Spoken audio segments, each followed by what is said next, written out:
The Tigers are on the road for the first time this season. They find themselves in a familiar place for most of the coaching staff. But for the team, well, most probably were in elementary school the last time these two teams played a football game. 2015 was the last time these two teams played here. 2016 is the last time these two teams has played a football game until tonight. We're in New Bern, Tennessee, the home of the Dyer County Choctaws, and this is the Central Bank pregame show. Back with a look at tonight's game right after this quick timeout.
Welcome to Hardin County Football. This is the Central Bank Tiger pregame show. I'm Steve Carnell along with Kendall Atkinson. Kirk is out tonight. Back at home in Savannah. Didn't want to make the long trip over here. On assignment, as you like to say, Steve. On assignment. That's exactly right. Hardin County comes into tonight's game with a record of 1-1 with a win last week over Kipp 42-6. Dyer County is 2-0 with both wins on the road at Dyersburg 35-34. Not much on the road, but on the road. And at Union City, 34-14. The Tigers were here last in 2015, winning 28-21.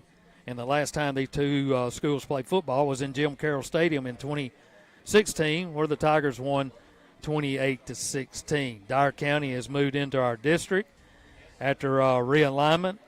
And, that ended in 2016. We lost them. They moved I think classifications as well. They're back down with us now. And this has always been traditionally a really tough place to play. They've had some really good football teams here and a really good district foe for Hardin County. Hardin County has been on top for a while, but has struggled of late. So, Kendall, 2 games under our belt. Both teams have 2 games. This is the home opener for Dyer County, our first road test. Yeah, and it's the start of a 3-week stretch where we have some tough away games. And so I think you kind of set the tone for that tonight, and hopefully we can come out. This has always been a great it was close to back when I played is when we kind of played Dyer County every year, and they're always a very good matchup, always have a bunch of athletes on both sides of the ball, not only in football but in baseball and basketball as well. So I'm glad that we're meeting up again. Obviously the biggest downside is the travel over here, but hey, you got 3 weeks on the road, and I think the tone is set tonight here on this field. Well, we had quite the discussion on the way over here because I could have sworn Brett played here. But he said actually Alex was playing here. He played here. You played here. And then I think about 30 minutes later we had the same discussion. Yeah, I think that for about a 45-mile stretch, I think we talked about we the were trying to same figure thing. out who played over here. It's kind of been a strange deal because we had them in football and basketball for quite some time, then picked them up in baseball, and then lost them in baseball and football and basketball, and now we've got them in football, but no baseball or basketball. Yeah, it's a weird little shuffle that we've had, especially since you think back the last time we met with one another. And so, hopefully we can reconjoin and get back to, all 3 of those big sports, even softball. And so, like I said previously, it's always been a good matchup. It's always a tough place to come play. Well, Hardin County struggled week 1 against Adamsville, but made a lot of improvement on both sides of the ball last week. Dyer County in the past has been very balanced with their offensive attack. This season they have a new head coach, first-year head coach. We got a second-year head coach. and both were coaching in the system. And we've put some points up against two really good teams, and they have too. They've averaged about 35 points per game as they took on Dyer County. I think that was Dyersburg. I think that was an overtime game, and then went to Union City, which a lot may not be familiar with Union City, but up in these parts, they've been a traditional powerhouse. Yeah, powerhouse. Man, I was just going to say, we kind of started out, and I know this is a crosstown rivalry between Dyer County and Dyersburg, and then, of course, we start with Adamsville, so kind of a similar scenario there. You know, they came out on top in a close win and then followed that up with a pretty dominant win last week at Union City. So it's going to be a good matchup. They've got, like I said, they've got playmakers on both sides of the ball, and so we just got to, stick to our guns and come out and execute football here early. All right, this is a Central Bank Tiger pregame show. We'll take a quick timeout. When we come back, we'll look at both teams right after this.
All right, welcome back to the Tiger pregame show brought to you by Central Bank.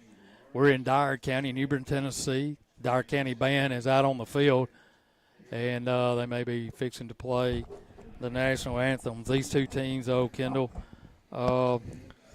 taking a look at Dyer County, like I said, they're usually pretty balanced. You've seen some film on us. Tell us what to expect. Well, I think some of what you're going to see is going to be familiar to Week 1 Adamsville. They like to, run a little bit of the spread, a little bit of read option style at times.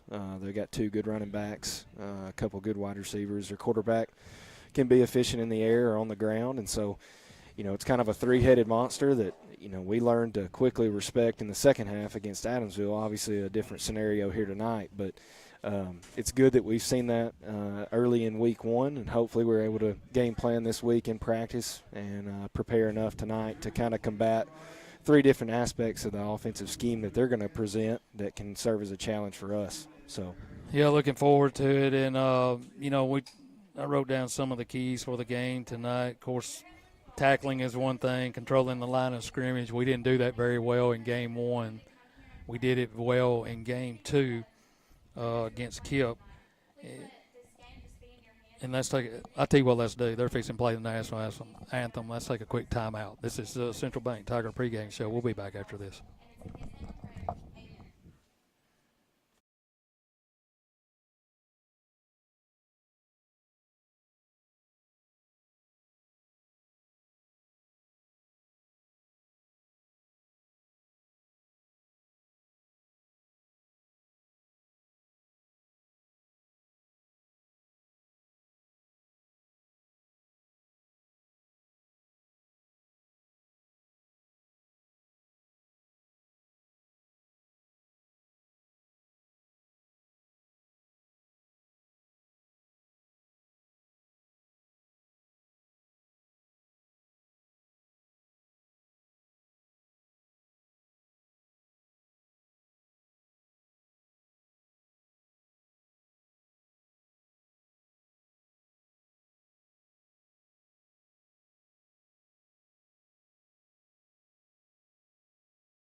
All right, welcome back to New Bern, Tennessee, the home of the Dyer County Choctaws. We're just a few minutes away from kickoff here at New Bern. First reaching game for both.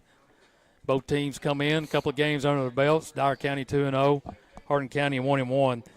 But like I was talking to you before we went to break, keys tonight: tackle well, control the line of scrimmage, mix it up offensively like last week. I think our offensive scheme and game plan last week really fit the type of offensive players that we have.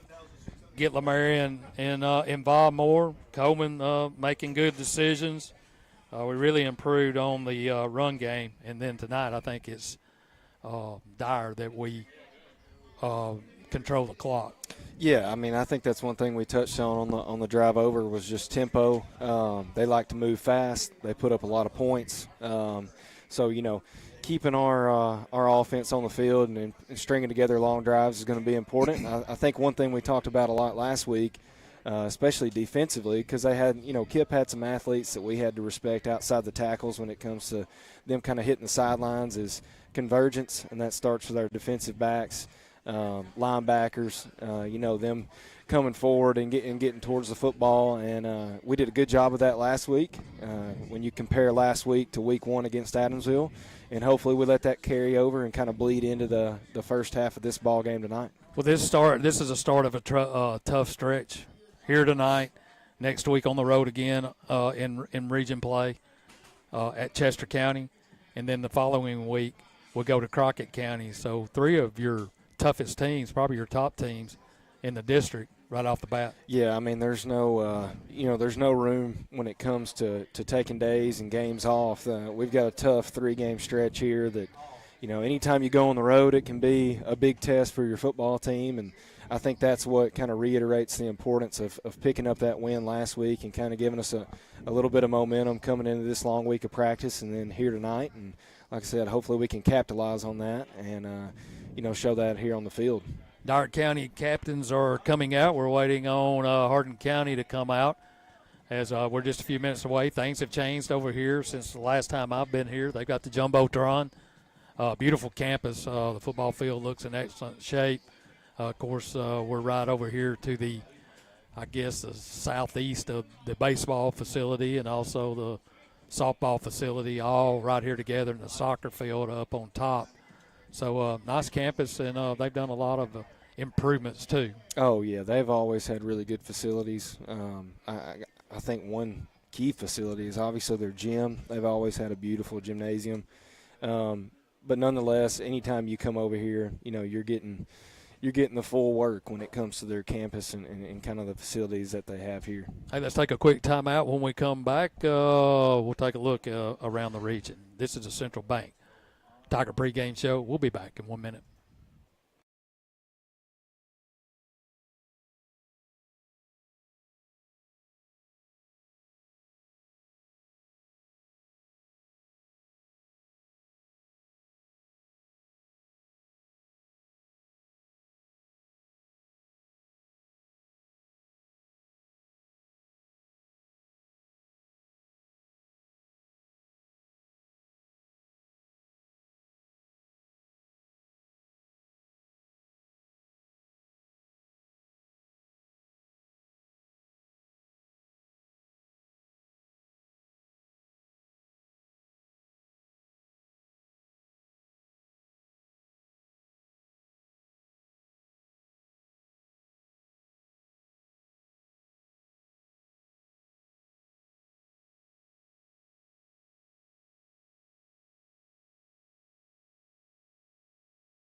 Welcome back to the Tiger Pre-Game Show, sponsored by Central Bank in Savannah.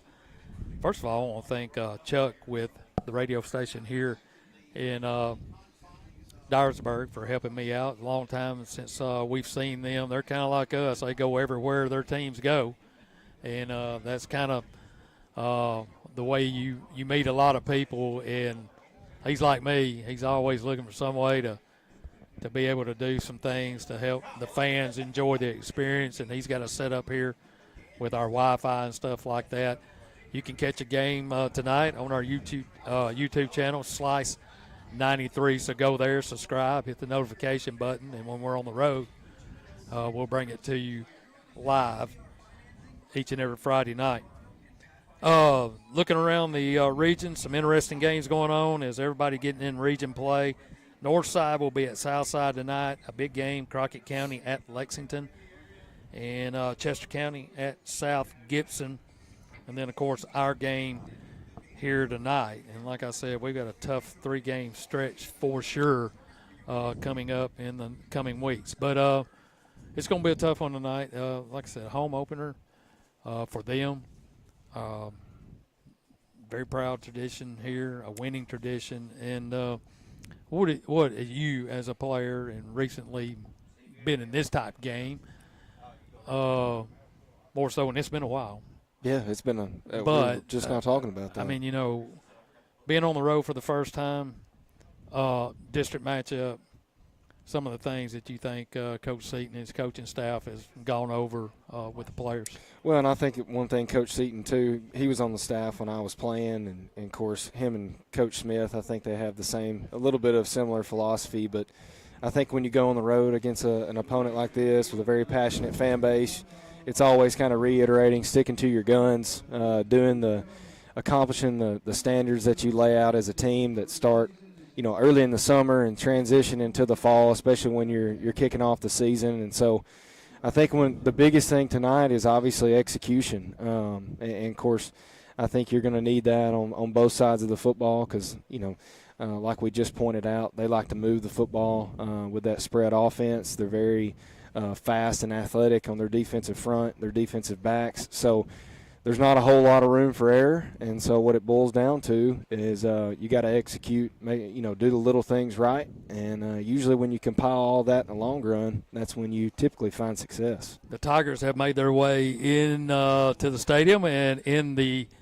south end zone as it looks like it's going to be Murphy, Ruddle, Lamarian, and Ellis Smith is the other captain for Hardin County, as the Tigers are in their away whites, all white pants and shirts, maroon helmets, maroon numbers.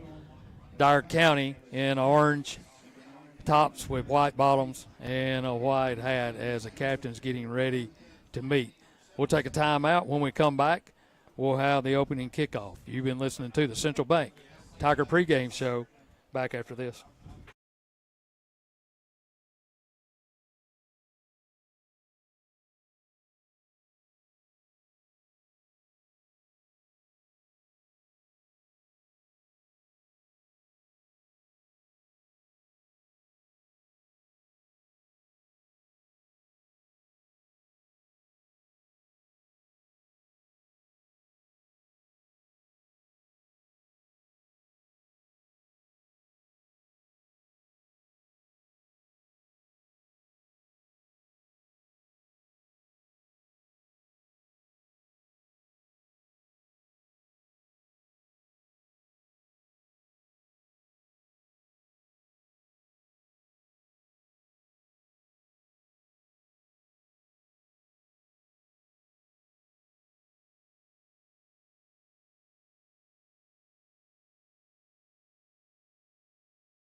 All right, the coin has gone up in the air, and it looks like Dyer County has won the toss. We'll see what they want to do. Typically, they'll probably want to go on defense, but watch them, they'll want to go on offense. Let's see what they do. Yeah. They do. They want to go on offense, so they want to try our defense right off the bat. You've been listening to the Central Bank Tiger Pregame Show. Welcome to Hardin County football right here on 93.5 FM. I'm Steve Cornell along with Kendall Atkinson bringing you the action tonight from New Bern, Tennessee, the home of Dyer County High School and the Dyer County Choctaws, as Kirk is out tonight, out on assignment, and hopefully he'll be back next week. I'm sure he will. Shorter drive, yeah. Yeah, shorter drive. 45 minutes compared to I just thought of something, hours. too. We had a pretty good meal. We got here pretty early. Next week, though, Yeah, typically you go to Bell's and it's no longer there. We'll stop at one of the gas stations coming out of town. Oh, you might stop at one of the gas stations coming out. Fair enough. Yeah, I got to do this. I mean, I'll have to stand up here. But anyway, we appreciate you tuning in to Hardin County football. Tigers 1-1 on the season. Dyer County coming in with a record of 2-0. And they want the football first, and they'll take it first, as the Tigers will kick it off and go on defense first. So what are you looking for as far as defensively? You'd love to get a 3-and-out. They're going to try to start fast, I'm sure. Yeah, there's no doubt. They're going to, they'll probably go to their spread look. I would look for, some read option stuff in this first possession. I think it's about getting them to third down, third and long, and really avoiding the big hitter plays. They got some wide receivers on the outside that are very streaky. They're very fast. Obviously have to respect that. And then linebacker play is stopping their two-headed monster at running back. So we got a challenge for us, and hopefully we can go full steam ahead here and get a big stop and then give our offense the football. Back deep is Keanthony Barbary, for Dyer County. Jonah Wilson will spot it at the 40. The Tigers will defend the south end zone. Dyer County will defend the north end zone. We're on the east side of the field. Tiger faithful across from us, as we're just a few minutes away from kickoff. And, too, another thing you don't think about, different officiating crew up here. They call the game a little bit different. Yeah, that's always a gamble. That can either be a pro or a con. Hopefully tonight, obviously we're hoping that that's a pro in our favor, but we'll see how this unfolds. So Jonah spots the ball. He awaits the signal. He gets it, approaches the football, and it's football time in Hardin County, and it's kicked on the ground, picked up at the 30-yard line. Still on his feet as he reaches right around the 39, and that's where Dyer County will start their first series. First down, 1st and 10 at the 39-yard line. They're on 39. Steve, I think we always kind of hold our breath there, especially on those kickoff returns, and we did a good job of bottling him up right there, basically where he caught it, and hopefully we can get a big stop here. Landon Daniels will bring them out. He'll send a receiver to his right. He'll go trips left. One tailback will stand to the left of Daniels. Tigers in a 4-man front. Now we got a little bit of a stoppage. First down, 1st and 10, Dyer County. Shotgun formation. Here's a snap. He'll give it to his tailback right up the gut, and he's going to pick up a good chunk of yardage, almost, they're going to give him about 7.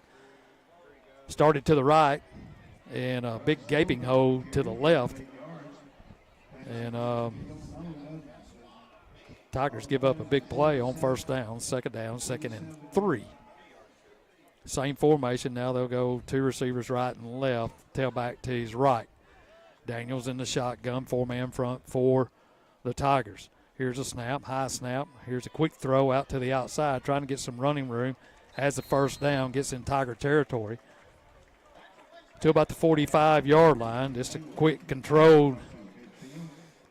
Yeah, it's tough on the defensive back, especially, about a 5 to 7 yard cushion allowed that slot wide receiver to get out there and make a good block, and that's a big gain there on 2nd down. So it'll be first down, 1st and 10. The ball spotted at the 45 of the Tigers.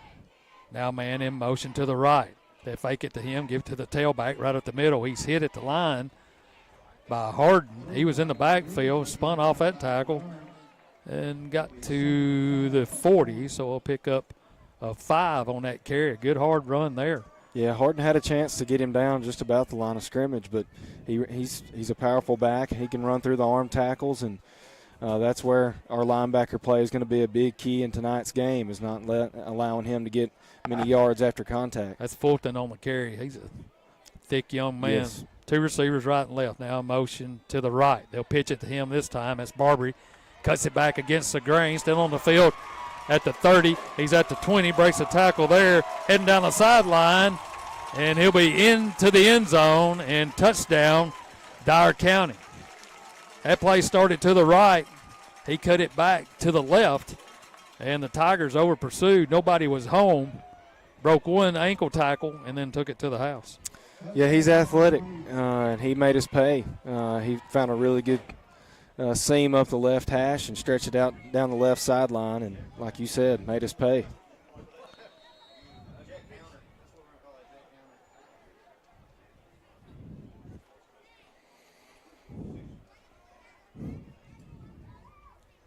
So Stewart in the kick, the extra point. Here's the snap, it's down, the kick is up, and the kick is good. So Dyer County's opening drive, they take it to the house, and they lead it 7-0. We'll take a quick timeout. You're listening to Hardin County football right here on 93.5 FM.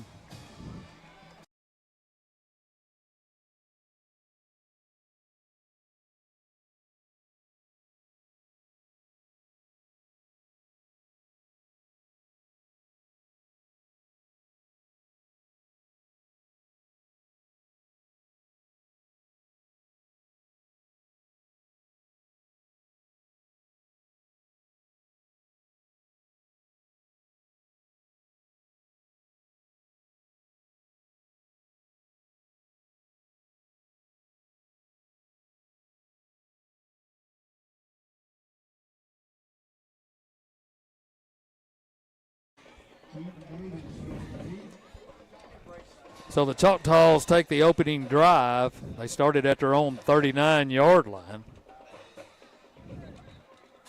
Quick 61 yards. They made that look a little bit too easy, Steve. They sure did. Most of it on the ground, one pass play. Powell will kick it off for the Choctaws. Here's a high end-over-end kick. It's going to be fielded at the 25. That's Ruddle up the middle at the 35. He's at the 40, and he's ridden down close to the 45. They'll spot it about the 44, so a good return. Yeah, really good return. On the kick by Ruddle. So Coleman will bring them out. Tigers go on offense for the first time with 9:56 to go here in the first quarter. Ruddle will start at tailback. Two receivers to the left, two here to the near side, four-man front for the Choctaws. Ruddle to the right of Coleman. Now he brings a man in motion near side. Here's a snap. Handoff up the middle, and he's going to be swallowed up. A lot of penetration, and the front four was in the backfield waiting for him. Yeah, both defensive tackles are quick off the football, and that's the big thing, especially if you're going to run inside the tackles. You got to have some firm blocking there up front. Loss of 2 on the play, second down, second and 12. Well, they say loss of 1. Back to the 43, second down, second and 11. They'll go two receivers to the left, two here to the near side. That's Snodgrass. And I'm trying to see who the other, that's Ruddle. They'll empty the backfield. Two receivers right, two to the left. Now in motion is Lamarian. Coleman's going to keep it, trying to get a little bit of running room. Had a man in the backfield, eluded him, and then maybe got back to the line of scrimmage. Yeah, just not a lot going on up front for us when it comes to blocking. They're shedding those blocks and unfortunately making plays in the backfield. So it'll be third down, 3rd and 10. Ball back at the original line of scrimmage at the 44. Now they'll go trips to the right, one receiver to the far side. Lamarian in at tailback now. Shotgun formation, four-man front for Dyer County. Now he'll sprint Lamarian to his left. Here's a snap. Straight drop. Here comes some pressure. He lets it fly. It's caught by Lamarian. Streaking down the field at the 10, the 5. Touchdown, Hardin County. That's what I'm talking about. Man, what a grab by Lamarian. What a throw by Coleman. They put the blitz on. He got rid of it and led him just perfectly. Caught it about the 20-yard line and took it to the house. Yeah, sent him out of the backfield.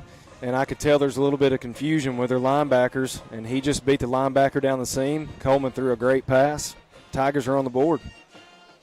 So Jonah Wilson will come in to attempt the extra point. Here's the snap. It's down. The kick is up, and the kick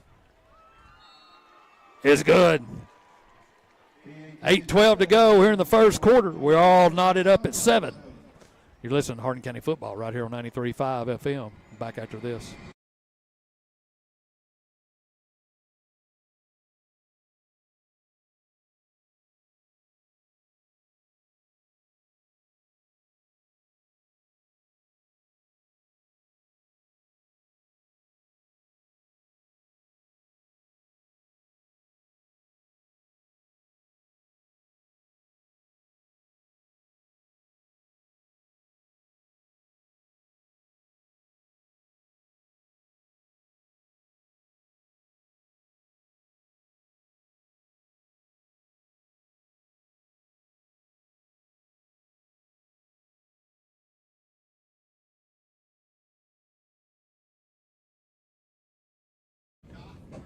Scoring drive powered by Jones Motor Company. The Tigers strike back. They go 3 plays, 56 yards. Aiden Coleman to Lamarion White to even things up here at 7 early in the first quarter. What a play by Coleman as he had 2 defenders, right in his grill. And showed a little bit of a strong arm there. Right. Stood tall in the pocket, Yep. Made a great pass. That's how it's done right there, especially on 3rd and long. So Wilson will tee it up again at his 40. Back deep, it's Barbary. He'll never see it unless he runs up and catches it. Here's a high end-over-end kick. They ask for a fair catch. They get it at around the 31-32-yard line, where Dyer County will take over. First down, 1st and 10. So their success in their first drive was mostly between the tackles, and then they got Barbary on a sweep, and really nothing was there. And he's a good athlete. Cut it back to the other side, and of course we over pursued. That's just kind of natural. You go with the flow. That's right. And, he made something out of nothing. Yep. So it'll be first down, 1st and 10. Dyer County. Daniels brings them to the line. 2 receivers to the right and left. Here comes a man in motion to the left. Straight drop.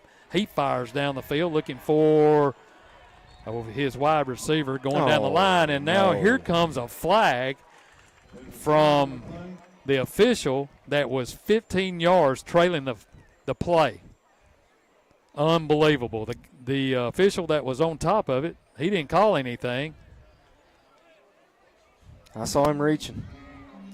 Oh, man. Like he was digging for spare change. I knew something was coming, but that's what we just talked about, Steve. How's this game going to be officiated? And that right there is a glimpse of what we are to expect. Well, if you're going to call it, don't be 30 yards behind the play.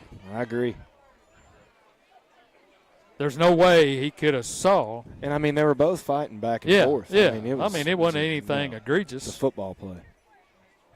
And it was way overthrown, too. That's You couldn't have caught it anyway.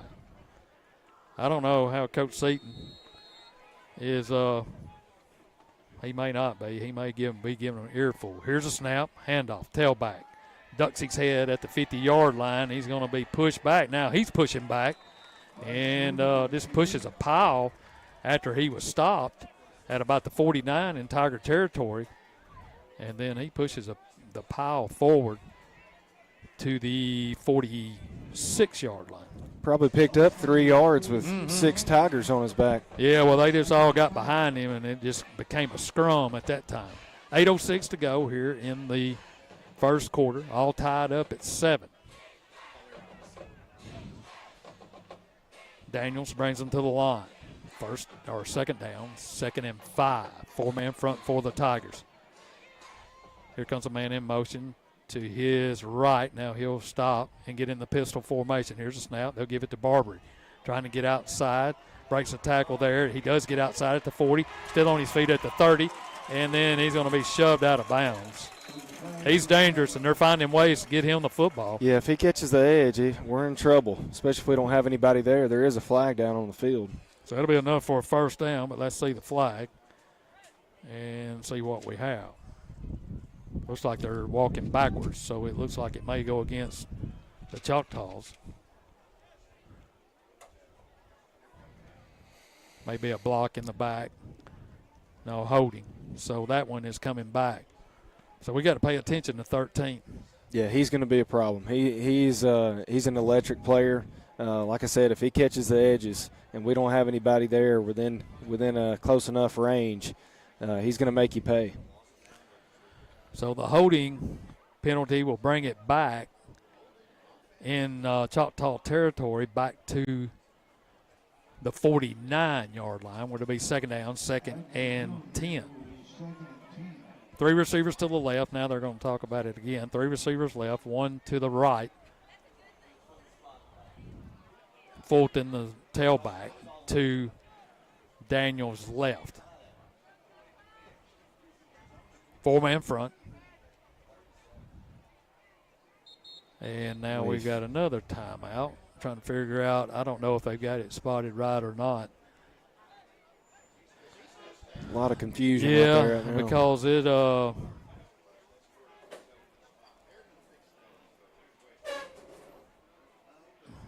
they brought it back to the original line of scrimmage, it looked like, and marked 5 yards basically from there. I think every one of them are thinking something different. Yeah. So the white hat is walking around. They're going to move it back. Holding against them. And now we're going to have a redo. And that official that actually has been standing at the original spot of the foul, now they'll go 15 back from there. It's like musical chairs out there right now. Well, I think that's even Coach. I can see Coach Seaton. He's thinking, what is are going we doing? on? Yeah. So now they spot it correctly. We would have took the other. Yeah. At the 37. Here's a snap. They'll give it to the tailback. Goes right, cuts back to left, and gets out close to the 30-yard line. They'll spot him about the 31, 32. Pick up a 5 on the carry. It'll be second down, 2nd and 5. Looks like we're respecting a little bit of that read option, a little bit too much, and that outside backer is not coming down towards the running back quick enough. Here's a snap, tailback, same play. Now he'll cut it back into the pile, and he just pushes us backwards to the 25. It's not that he's doing anything special. No. He's just strong, and we're trying to tackle him high. You can't do that with him. No, he's going to run straight through you. You're going to have to tackle him low. So it'll be first down, 1st and 10 at the Tiger 25-yard line. 7:16 to go, 7-7 our score here in the first. Here's Daniels. This time he'll keep it. Gets to the outside, has running room, cuts it back against the grain at the 10, at the 5, inside the 5, down to the 4. He rolled Fulton into the hole, pulled it out. We had a couple of Tigers there, but I think they were in shock that he had the ball. Yeah, that's the tricky part about the read option is you got to respect the quarterback's ability to run, but at the same time, if you get too keyed in on the running back, he's going to make you pay. Now they'll go in a hurry. Here's a snap. Fulton goes to his left, pushes toward the goal line. No sign yet as the official on this side hobbles in. And they're going to say he's down at the 1. So it'll be second down, 2nd and goal at the 1. Here's a snap. They'll try him again. This time he'll bull his way into the end zone, and another touchdown by Dyer County on their second possession. Not showing much resistance right now.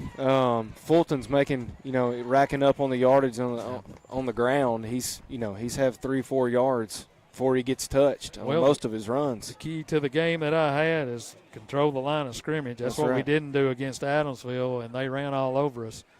And they're having their way up front with us. right now. Powell in the kick. Here's a snap. It's down. The kick is up, and the kick is good. 6:28 to go. Our new score, Dyer County 14, Hardin County 7. We'll take a 30-second timeout. You're listening to Hardin County football right here on 93.5 FM. We'll be back after this.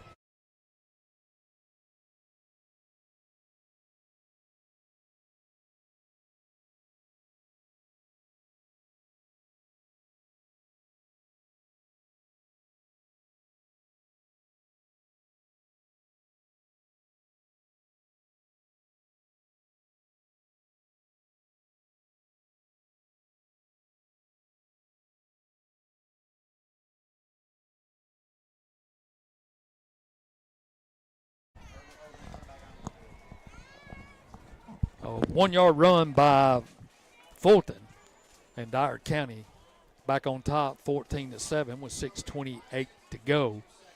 Beautiful night really for football. Kind of cool when I say cool, probably in the 70s or mid-80s. It's cool compared to what we've been experiencing. Yeah, they got a little bit of a breeze going, but beautiful night for football. Powell will tee it up here on the left hash.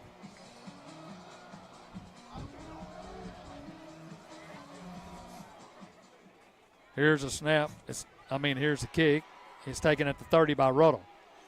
35 and at the 40. So the Tigers will have good field position.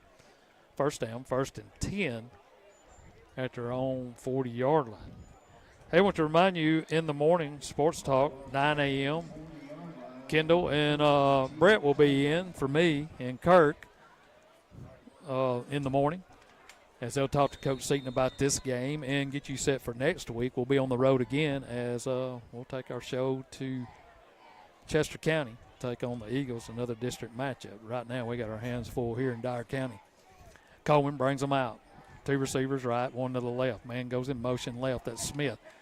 Here's a handoff. And he's hitting the backfield, and that's Ben White this time in for Ruddle. Picks up about a yard. That was a tough 1 yard. Yeah, most of our running plays between the tackles, our backs are getting hit about 2 yards behind the line of scrimmage thus far. I got some big boys, though. They passed the eye test, no doubt.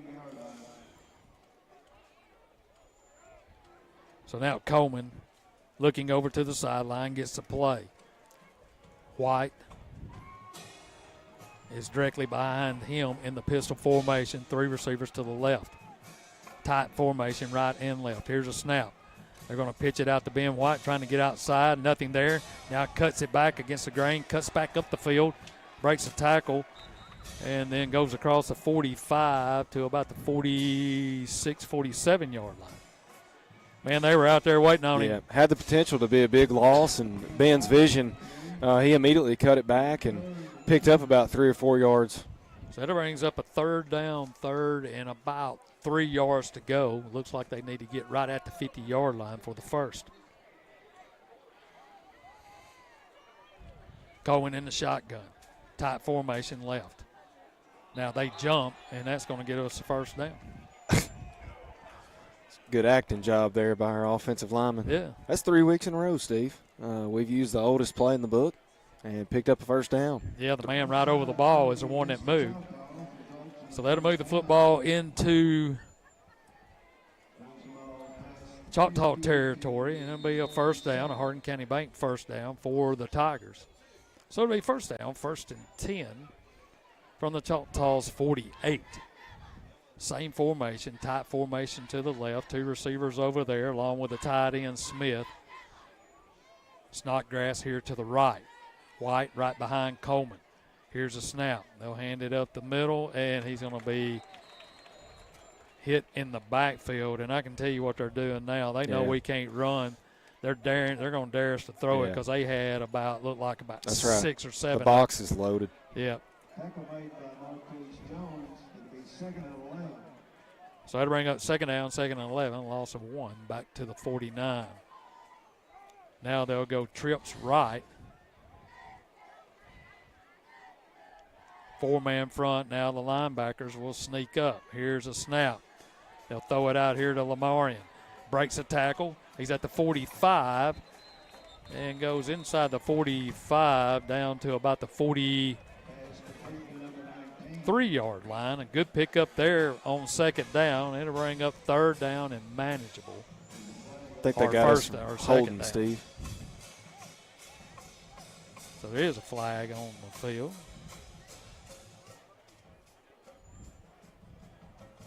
Who knows where they'll spot this ball? They look like they're struggling out there right now trying to get it straight. Are they looking at us? No. Holding against Hardin County. That was right at the line of scrimmage. And so that'll mark it back 10. So we got in their territory. And they'll spot it back to our 42-yard line. So it'll be second down, second and about 20. So now they'll go 3 receivers left, 2 here to the near side. They're scrimmaging on the right hash. Here's a man in motion. That's Lamarian. They'll give it to him, trying to get outside, looking for a block. Nothing there. And the ball's on the ground. The Choctaws say they have it. And the official, let's see what the official says. He ain't said anything, but Dyer County says they have it, and they're running off the field. Wasn't a vicious hit. I don't know what happened. Lamarian just dropped the football as he was trying to make a cut. I don't know if it got punched out or what, but Dyer County's in business, first down and 10 at the Tigers' 42 after the turnover. Yeah, they took their defensive back on the outside, took the sideline away, and as he was cutting back towards the middle of the field, I think one of their linebackers got in there and punched the ball out, and Dyer County recovered. So Daniels will wrangle them out. First down, first and 10. Fulton will stand to his right. 3 receivers right, 1 here to the near side. Here's a snap. They'll give it to the tailback. This time he's going to be hit in the backfield for no gain. Good play there. Really good play. That's what we need, and that's what Rodriguez we're going to have. On the tackle. For the Tigers, actually, they're going to say he lost a yard. So it'll be second down, second and 11. Now Daniels will move Fulton to his right. 3 receivers to the right, 1 here to the near side. Here's a snap. Looking. Here comes a tunnel screen. It's going to be complete. Breaks a tackle there. He's at the 40. He's at the 30. Still on his feet at the 20-yard line. He picks up the first down. And now here comes a flag.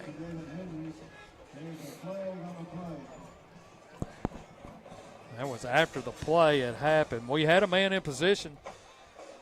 Just couldn't make the play.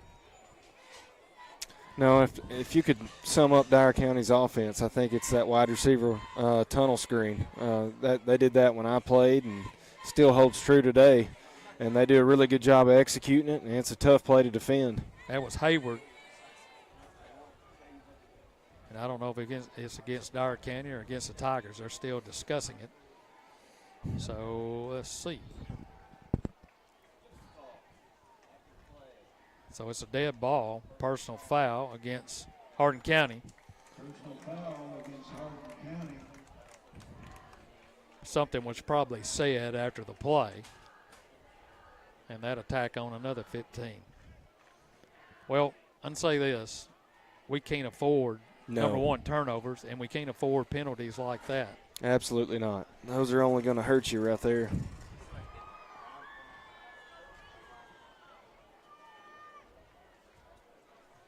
I'm not completely sure of what took place. It had to be something said. So first down, first and 10. Well, it'll be first and go at the 10. Here goes a man in motion. As the quarterback's going to ride. And this time, boy, he screwed that one up as Fulton is hit for a loss back to about the 13. Yeah, it looked like Daniel was just a little bit indecisive on if he wanted to pull the ball or give it. And Rodriguez made a great play there, getting Fulton behind the line of scrimmage. 2 receivers right and left. Fulton to his right. Man in motion. That's Barbary trying to get outside. They pitch it to him. He does at the 10. He's at the 5. Into the end zone. Touchdown. Once he got in the back half of the defense, that was all she wrote. We didn't have anybody within 4 or 5 yards of him. No, he's just picking on us right now because he's finding the open spots and hitting them full speed ahead. So Dyer County pushes their lead to 20-7, awaiting the extra point with 2:05 to go here in the first quarter.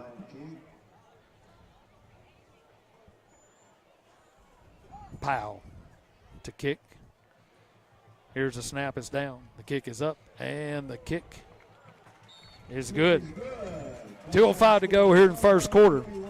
21-7 our score. After the turnover, the Choctaws make the Tigers pay. We'll take a 30-second timeout. You're listening to Hardin County Football right here on 93.5 FM.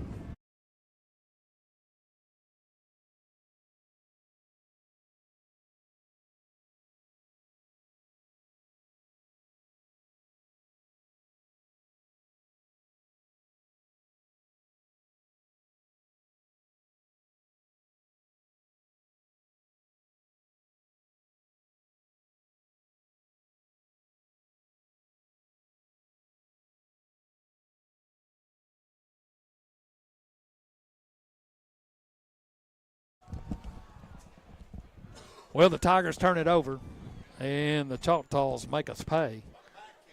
And on top of that, we add a personal foul penalty on top of that, put them in scoring position. And then Barbary goes in for his second score of the night. They're not doing anything fancy. It's just they're trying to get their better players out on the edge, and right now we're playing slow. Yeah, I mean, that's the biggest thing. When they get on the edge and they're full speed ahead and there's nobody within, 7 to 10 yards, it just makes it that much more difficult to stop an athlete like Barbary. If you're listening on 93.5 FM, you can go to YouTube channel, Slice 93. We're streaming it live there tonight. Here's Powell's kick, a short kick. It's going to be taken by Ruddle, trying to corral it, and he finally does at the 38-yard line. And the Tigers will have good field position to start this drive. So, Kendall, they're starting to just ease everybody up. They've got at least 7, sometimes 8, right around within a yard or two of the line of scrimmage. Yeah, the box is fully loaded. I mean, it's like you just said previously, they're just daring us to throw. I would expect some adjustments here in the near future to combat them loading the box and bringing a lot of pressure. Now they'll go 3 receivers to the left, 1 here to the near side. Ruddle back in at tailback. He'll stand to the right of Coleman. Now he'll put him in motion right, empty backfield. Here's a snap. Here comes a rush. Quick throw, complete to Ruddle, and then he's going to be flipped at the 45-yard line. Looked worse than it was. Yeah. Ruddle really jumped up in the air. But it looked good on the TV. Sure did. I mean, he was a hair from just hurdling. Yeah, pickup of right at 8 on the pass play. So it'll be second down, 2nd and 2. Ball spotted at the 45 of the Tigers with 1:34 to go here in the first quarter. 3 receivers left, 2 here to the near side. They're going from the south to the north end zone. They're on the east side hash mark. Man goes in motion. That's Ruddle back across in front of Coleman. Now they'll fire over the middle. Wide open on the screen. That's Lamarian. Turns the corner at the 40s, at the 30s, at the 20s, at the 10. Breaks inside at the 5. Headed to the end zone. Touchdown, a baby. Lamarian. What a run. Man, what a call. What a play call. They had him rushing. Lamarian came over the middle. And the screen was set up perfectly. And then those long strides got him into the end zone. And the Tigers cut into the lead. Well, Coach Ivy checked the adjustment box, like I just said. And there we go. Tigers back on the board. Jonah Wilson will come in. Coleman to hold. Here's the snap. It's down. The kick is up. And the kick is good. 21-14 our score. 1:06 to go here in the first quarter. We'll take a quick timeout. You're listening to Hardin County football right here on 93.5 FM.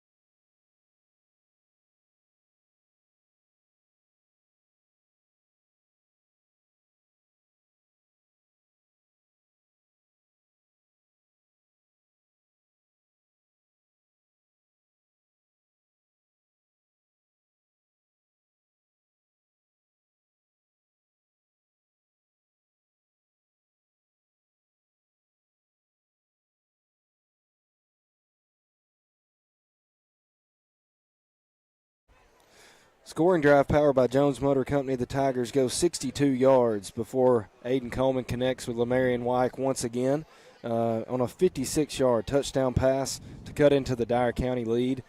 Dyer County 21, Hardin County 14. Both defenses have taken some punches. It's like a boxing match Yeah. right now. Here's the kick by Wilson, a high end-over-end kick. It's going to be taken at the 30-yard line where they asked for a fair catch there. Somebody asked for the fair catch, and The other person actually caught the it. other Yeah. guy came up and Hayward made the catch, and I think that's probably a legal touching of the ball. That could have been a setup because then Hayward had to come and catch it on the run. Catch it on the run. Well, I'm glad he didn't because he has some room to run for sure. So they're out there discussing it. They got their book out. Be another discussion. And I guess they'll see what the penalty is and then where they need to mark the penalty from. A legal fair catch. I don't know if I've ever seen an official pull a rules book out. Yeah, he should have just made something up. Looks better. What would you call? Personal foul. I figured that would be the response you gave. That's when you like tug on your ear and everybody's That's going, right. what does that mean? That's right. Yeah. So that'll move on back to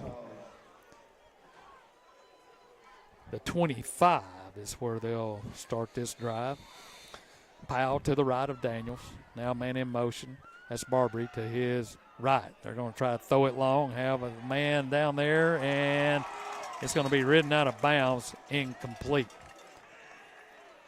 Great defensive play by Browder. Yeah. Yeah, that was a great play. Landon out there on an island one-on-one with Hayward. Hayward's got a couple of inches on him. It's a really, really well-thrown ball, too, but just a little bit too far wide and had to run out of bounds.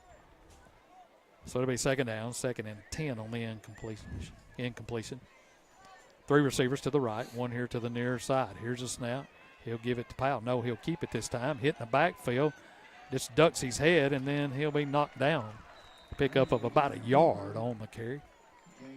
That's that convergence we were talking about, Steve. Took a quick hit in the backfield, and then our linebackers there to clean things up. That was Green on the tackle for Hardin County. So it'll be 3rd down. 3rd and 9. Clock running. 25 seconds to go here in the first quarter. They went off sides, and the snap is low. He just fires complete. And the whistles are blowing. And I thought they saw what we saw. yeah, they were way off sides on this side. The snap was low. And we gave him about a 10, well, let's say about a 12-yard cushion over there on the far sideline in front of the Tiger bench. And that was an easy pitch and catch. 18 seconds, clock stops. 1st down, 1st and 10. Here's a snap. They'll try the speed sweep this way. This time he's hitting the backfield, loses his shoe, still stays on his feet, and then he'll just step out of bounds. Better defense there we got in the backfield. That was Hardin. Hit him in the ankles, knocked his shoe off. But, man, what balance he has. I mean, I don't know if I've ever seen that happen. Be able to stay up on his feet with one shoe on. It's pretty impressive. Pickup of 3. Second down, 2nd and 7. Clock stopped with 10 seconds to go. 21-14 our score here in the first. Daniels looking. Fires left. Got 2 receivers over there. Complete. Still on his feet. Ellis Smith missed the tackle. He had a good shot on him. And Hayward has enough for the first down. They move it out to the 50-yard line when he steps out of bounds with 2 seconds to go here in the first quarter. So 2 good stops and then a busted third down play really defensively for us. 2 receivers right and left. Here's a snap. Looking, still looking. Now the pocket breaks, sprints out, fires, and man, what a grab by Hayward at the 24-yard line. There's going to be another flag coming in all the way from the Tiger sideline. So we do have a flag on the play. That's the end of the first quarter. Let's see what the flag is, though. Illegal substitution. So that play is going to come back. And are they going to end the first quarter there? They will. So after 1 quarter of play, Dyer County 21, Hardin County 14. You're listening to Tiger Football right here on 93.5 FM. We'll be back in 1 minute.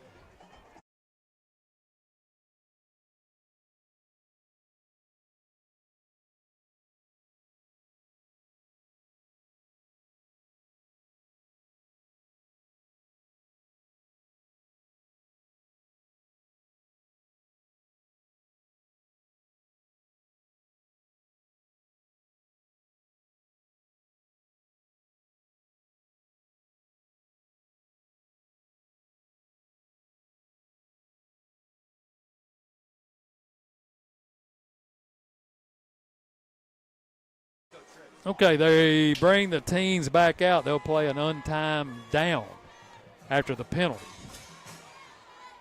Here's a snap, looking, fires to the right, way overthrown, and that'll be the end of the first quarter. So they brought both teams back out on the field, and now that'll be the end of the first quarter. We'll move to the second quarter. 21-14 our score. Dyer County on top. We'll be back in 1 minute.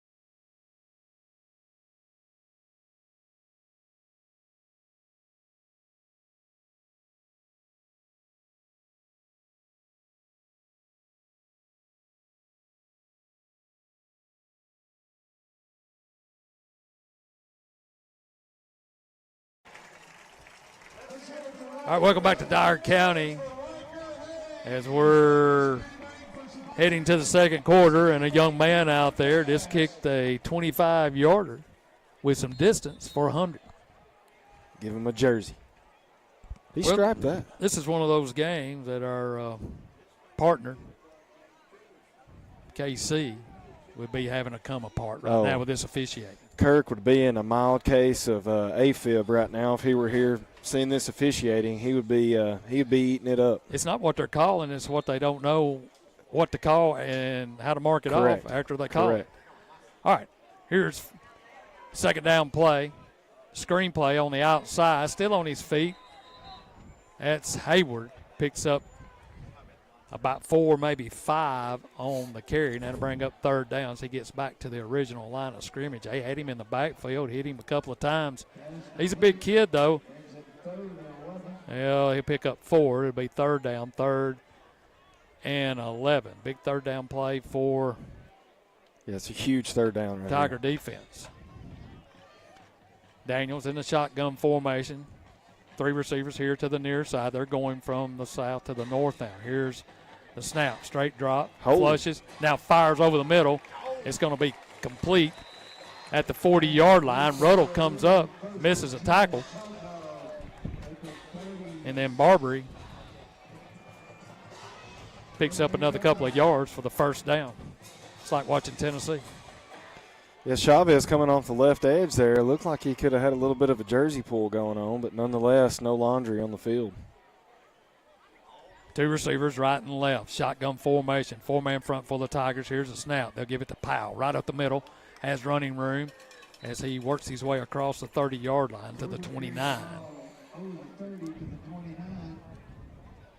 So they've been going, runner. Well, they've been going outside, and then they hit them with the quick hitter in the middle. And Fulton, he's that prototypical tailback you like. Here's a snap. This time he'll keep it. Fires, has a man open at the 35. Breaks a tackle there at the 15, 10, 5, touchdown, Dyer County. Davis was over there, couldn't make the play. And they go into the end zone. Boy, that was a pretty neat little play right there as Daniels kind of rode his tail back and then pulled it. Looked like he was going to run to the right and then hit his receiver right around the 25-yard line. They take it to the house.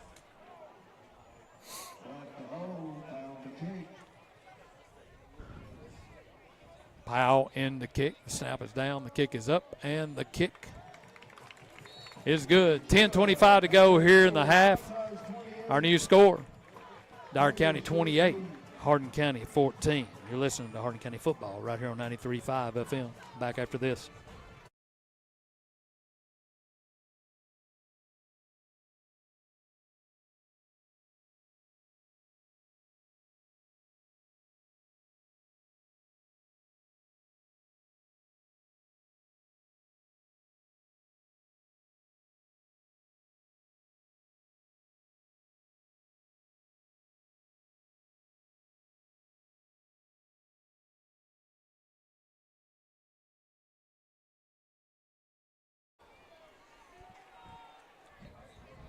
All right, back in New Bern, Tennessee, I'm Steve Cornell, along with Kendall Atkinson, bringing you Hardin County football.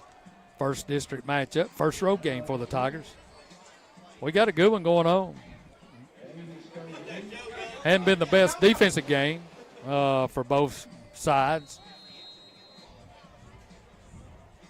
28-14 our score. Here's a short end-over-end kick. It's going to be taken by Ruddle. That's going to pose a problem if we don't.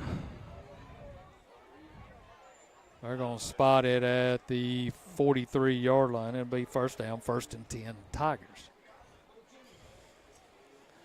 Both kickers are about the same. They're just trying to place a ball. That time, that was a good kick. He kind of placed it in between two Tigers. And Maddox had to come up and really make a good play to get it covered up. So Coleman will bring them to the line. 3 receivers to the right, 1 here to the near side. Ben White in the game now at tailback. He'll stand to the left of Coleman. They're going from the north to the south end zone. Now he sends White in motion left. Empties the backfield, comes up and says something. Here's a snap. Looking, fires, complete to White as he gets across the 45 to about the 46, 47-yard line. Good pickup of about 4, maybe 5 on the play. Yeah, good recognition by Coleman. The blitz was coming. He made sure not even to take a 3-step drop, just catch the ball and get out to his little outlet there in the slot. They'll give him about 4 on the carry, 2nd down, 2nd and 6. Now Coleman will empty the backfield again. He'll go trips left. They're scrimmaging from this near hash mark, 2 to the far side. 4-man front for Dyer County. Here's a snap, straight drop, fires, complete to Lamarian, and that'll be enough for the first down. It'll be a Hardin County Bank first down as they'll move it to the 46-yard line. So a good quick hitter there over the middle as Lamarian just kind of posted up, and Coleman hit him, and he picked up a couple of yards after the catch. Yeah, it's going to have to be a quick release. They're continuing to bring pressure, and I think that's what Coach Ivy sees. That's why we're hitting these short to intermediate passing routes. Now they'll go 2 receivers right, 3 here to the near side. They've gone the empty back set. Coleman in the shotgun. Now they're creeping up their linebackers. Here's a snap under pressure. Now he'll roll to his right. He's going to go. Here he goes across the 45, across the 40, and down to the 35. That may be close to another first down. So he had some pressure from the outside. Big lineman got out there. He wasn't worried about him. Got around the corner and ran out of bounds. Just short of the first down, back to the 37-yard line. So a pickup of 8 on the play. Second down, 2nd and 2. Really good awareness by Coleman. A lot of green over on the far side, and he took advantage of it. Now he'll send Davis and White to his right. They'll run a tight formation right and left. Ben White, the tailback, right behind him. Here's a snap. They roll to the left. Looking, under pressure, still looking. Now he'll tuck it and go. Gets across the 25, and then he'll step out of bounds at about the 32. That'll be enough for a first down. It'll be a Hardin County Bank first down at the 32-yard line. And another heads-up play by Aiden as he just kept stretching it out. They had to respect it and then picked up the first down. Yeah, they took the flats away, and we had a little out route here on the outside, and the defensive backs did a good job with coverage. Aiden didn't try to force it and took advantage of it with his feet. Now Ben White will come to this side. We got a double tight formation to the right with Davis and Lamarian spread out to the right side, empty backfield. 4-man front for the Choctaws. Now man in motion, that's White. He'll fake it to him. He'll keep it, gets to the 30-yard line. We got flags down everywhere. I don't know what that flag is. We'll see. False start. So somebody jumped for Hardin County, and that'll move it back 5 yards. And that's what you don't want to do, is get behind the sticks. Had a good drive going, and then kind of get a drive killer sometimes. This type game against this defense, those type plays are hard to overcome. Like a couple of years ago when you had Carter back there. That's right. With the passing game that he had, we overcame a lot of the first 15s and 20s. Yeah, those penalties and definitely turnovers. Not only do they shrink the playbook, but they also make it difficult on you. So now Aiden will bring them to the line, 2 receivers to the right. Ben White will come over here to the left. 4-man front for the Choctaws. 8:12 to go. 28-14 our score. Dyer County on top. Now the whistle blows, and we want to talk about it. So Hardin County will take a timeout. We'll take a timeout with them. 8:08 to go here in the first half. 28-14 our score. Choctaws on top. We'll be back in 1 minute.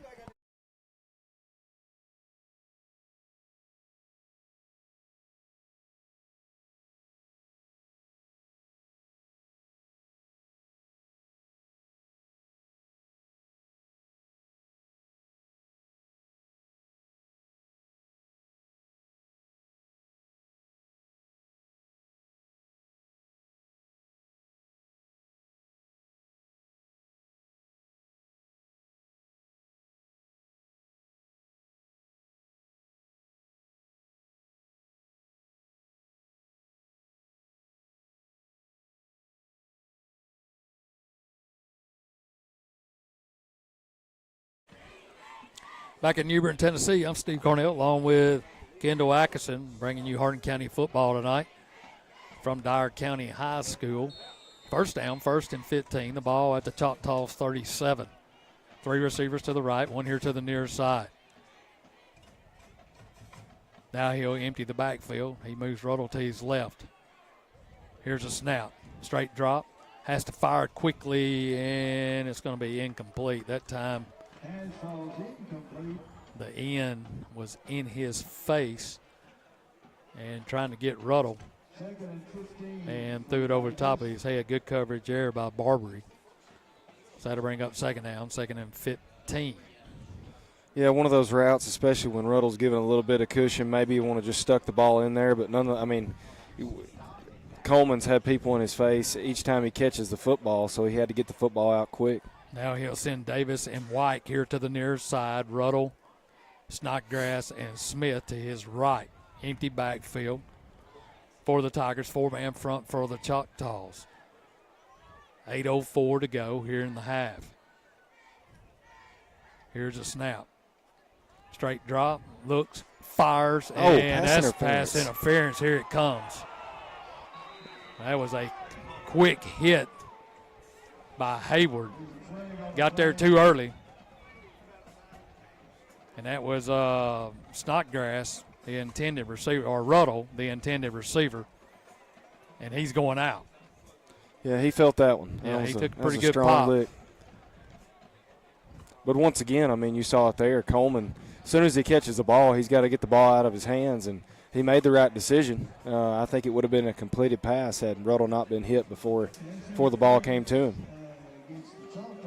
So pass interference, they're booing over here, but he did get there before the ball did. It was close. Oh, but yeah, still, it was a good play. Yep. We'll take it, though. Absolutely. I mean, we gave them a pass interference call. I didn't hear anybody booing that. I knew you hadn't forgotten about that. Yeah, I hadn't forgot that one. So it'll be first down, first and 10 from the 22. Here's Coleman. Busted play. Now he's getting outside. Here comes a penalty flag right where they call holding. I don't know who was in the game there at tailback. I couldn't tell. I believe it was Hardin back there with him. Somebody went the wrong way, and Coleman did all he could do. It's just take off. And they're going to call holding on the Tigers. Holding is right around the line of scrimmage, so they'll move it back 10 from there. A lot of laundry out on the field tonight thus far.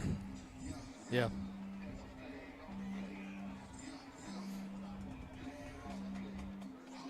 Well, there's been a lot of holding calls on us on the interior, but you have said many times when we're on defense, we're getting held on the outside. Yeah.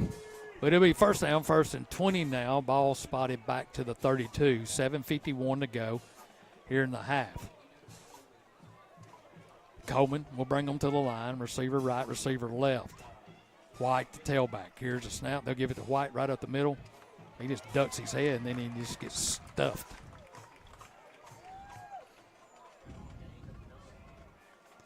So he gets back to the line of scrimmage. And that'll bring up second down, second and 20.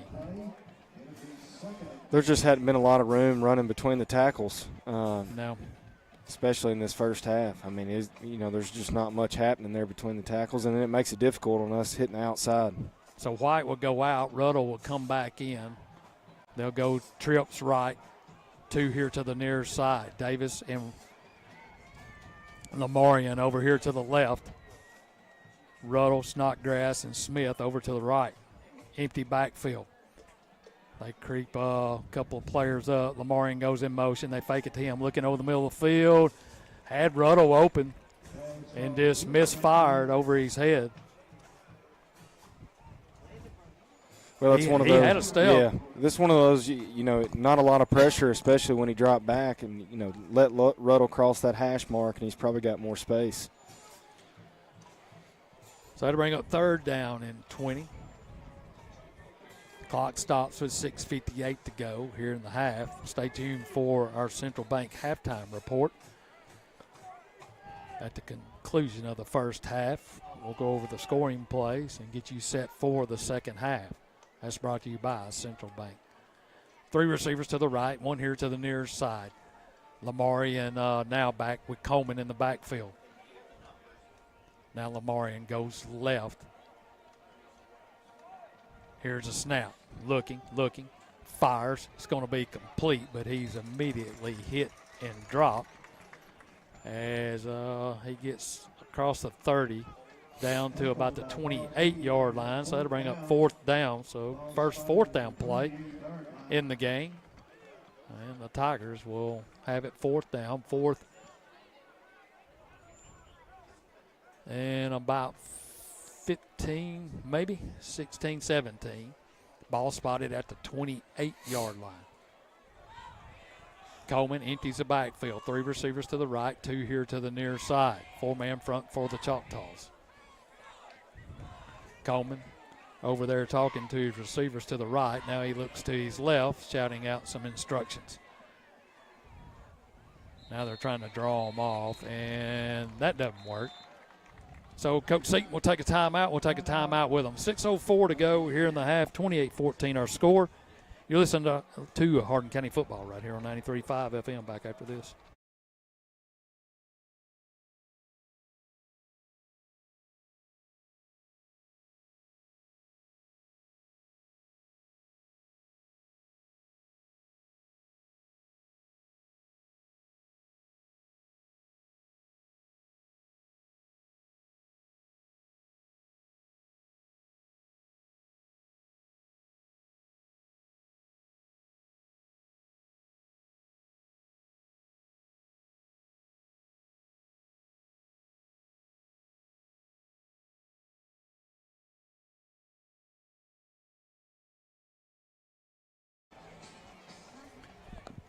All right, 4th down, 4th and 17. Kendall's got his play call. What do you call 4th down 17 on their side of the field? I think you got to throw it all the way to the sticks. Even if you come up short, it serves as no more than a punt, but at least you pin them back in their territory. Best case scenario, we pick up the 1st down. 2 receivers right and left, empty backfield for the Tigers.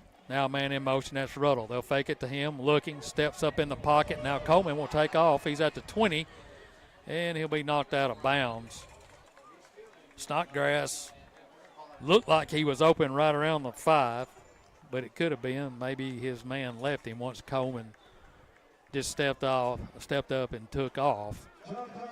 So the Tigers will turn it over on downs, and the Choctaws will take over at their own 18-yard line with 5:58 to go here in the first half. It's been an exciting first half. 28-14 our score. Dyer County has done it both ways, running and passing, mostly passing. 2 receivers right and left. Here's Daniels. Fires over the middle. It's complete. He gets hit. Nobody there. Hayward is at the 30 and then runs out of bounds. Just to be quite honest with you, just a lot of people just standing around. Yeah. Once the initial catch, and we just kind of came up and bumped him, and nobody else moved. I mean, that's all you can say. We had several Tigers there, but it was, I don't know, if like a 2-hand touch play almost. Well, we're just walking around now. They better get lined up. So it'll be 1st down, 1st and 10. Here's a snap. He's looking to throw. Had Hardin in his face and then throws it on the ground. Heath looked like he kind of just checked up a minute. Could have had a sack, but Daniels had to throw it away. So it'll be 2nd down, 2nd and 10. Dyer County has it at their own 38-yard line. 5:50 to go here in the half. Really I will say this, the 3 games that we played, these have been the best receivers I've seen. They got size and they got no speed. doubt. Daniels puts a man in motion. That's Barbary. He'll flip it to him, trying to get outside, has some running room. Now he'll cut it back. Here goes a penalty flag, and there goes Barbary, and he's tripped up. At the 45, he falls forward, but that was coming back. Yeah, Ellis Smith almost basically got tackled there on the outside edge trying to make the play on Barbary, but they've run that play, 6 times? Mm-hmm. And I think every time they've run it, they've gotten a pretty large gain with running Barbary on the outside in that jet sweep. Yeah. So we're going to have to find an answer for that, or that's going to be a play they keep coming back to. Yeah, there's a call holding on Dyer County. And let's see, they'll spot it back to about the 28-yard line with 5:41 to go in the half. So that'll bring up 2nd down, 2nd and a bunch for the Choctaws. as they scrimmage on the far hash. Two receivers right and left. Here comes a man in motion near side. They'll fake it to him. Daniels looks down the sideline, has a man open, complete, and knocked out of bounds. That was Ellis Smith on the coverage. They got about 3 or 4 inches on Ellis, but he laid off of him, took a bad angle, and they made the grab for the first down on first and about 25. So first down in Tiger territory at the 40. Here's a snap. Daniels fires, complete at the 40-yard line, moves upfield across the 30 to the 28, the tackle by Browder. Just a quick hitter on the outside, had one blocker in front of him and picked up positive yards to the 29-yard line. I want to be first down, first and 10. Two receivers, right and left. Here's a snap. This time Daniels will keep it around the end, and he'll be hit and knocked down. Ruddle was in the backfield. He sidestepped him. Good play by Chavez. Yeah, Chavez on the tackle. Pickup of about 7. That'll bring up second down, second and 3. Clock running. 4:49 to go here in the first half. Here's a snap. Handoff to the tailback. This time gets outside. That's Barbary. As he stops there, he's at the 5, and then he'll go into the end zone. He went around. We just kind of stopped when he stopped. He made a little move to the left and then just walked into the end zone. Came to a full stop, Steve. Yeah. Well, that kind of play like that is clowning you. Oh, yeah. He had time to think about his next move, and then he made his next move into the end zone. So they build their lead to 34-14. After we turn it over on downs, they march it right down the field. Here's a snap. Kick is up, and the kick is good. Our new score, 4:30 to go here in the half. Choctaws 34, Hardin County 14. You're listening to Tiger Football 93.5 FM.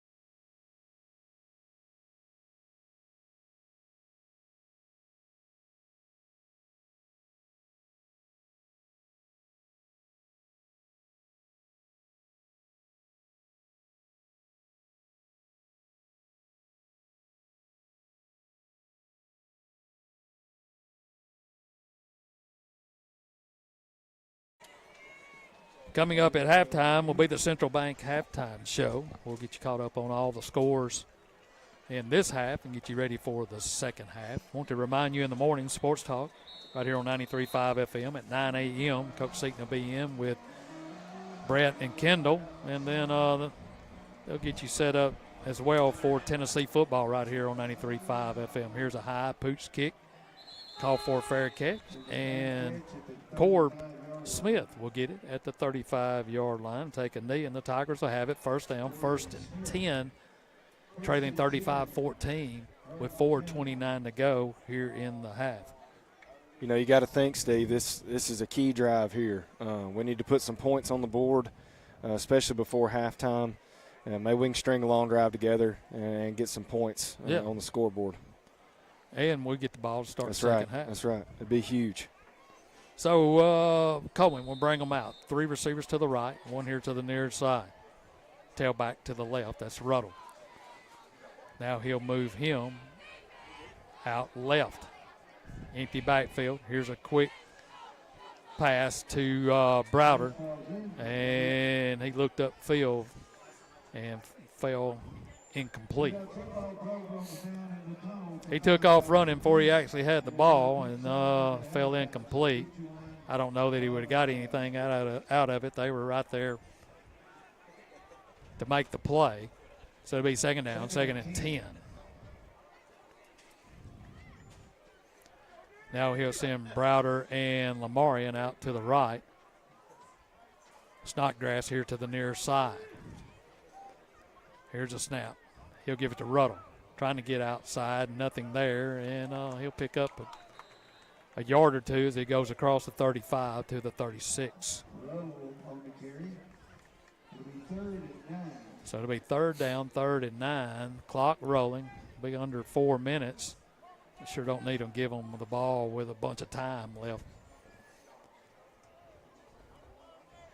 Third down, 3rd and 9. We definitely need this first down here. So we'll send Lamarian, Smith, and Browder here to the near side. Snodgrass to the right. Ruddle, the tailback, to his left. Shotgun formation. Now Ruddle will move left. Here's a snap. Looking, under pressure. He's going to fumble the football, and they're going to get it. He just knocked it out of Coleman's hand. He was in his face, came off the edge. Nobody there to block him. He had a clean run at Coleman and stripped him at the 25-yard line. They're in business again. First down, 1st and 10 at the 25 with 3:32 to go. This thing is getting out of hand here in the first half. Daniels will bring them out. 2 receivers to the right, 1 to the far side. Now they'll run somebody on late. 2 receivers to the left now. Shotgun formation. Tailback to the right. Here's a snap. Here's a flag.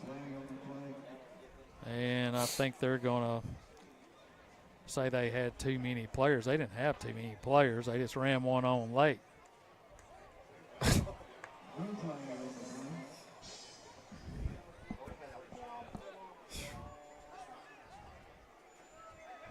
Tough night for the Zebras. Yeah. So now they got everybody lined up. 2 receivers right, 2 to the left. Daniels in the shotgun formation. Here's a snap. Handoff. No, he'll keep it. Left side. Now he'll fire outside at the 30 before he got to the line of scrimmage. Still on his feet at the 20. Still rolling around and spinning around, and then finally ducks his head. That's Hayward on the catch to the 9-yard line. Pretty nifty little play. He'll fake it to his tailback. He'll look like he's going to take off toward the line of scrimmage and then fire it out to one of his receivers. Giles County used to do that a couple years back, and it's a tough play to defend. 2 receivers right and left. First down, 1st and 10, 1st and goal from the 9. Here's a snap. Handoff right up the middle and picks up maybe a yard or 2 on the run. That's Coleman in there on the tackle for the Tigers. Trying to get some defensive help in there.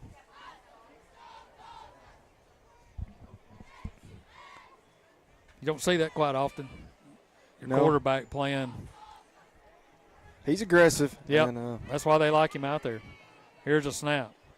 Daniels fires over the middle. Got a man wide open, but it looked like it was on the ground. It did fall incomplete, hit him short. Busted coverage there as the inside receiver was wide open in the middle of the end zone, but they just couldn't get him there. Had a good job with pressure there on the quarterback. Really the first time we've pressured Daniels all night, and that just goes to show you when you get some pressure on him, it makes it a little bit more difficult for him. Now they'll do the same set. 2 receivers. Daniels stands up, fires. It's going to be incomplete. Great play. Yeah, as Browder knocks it down.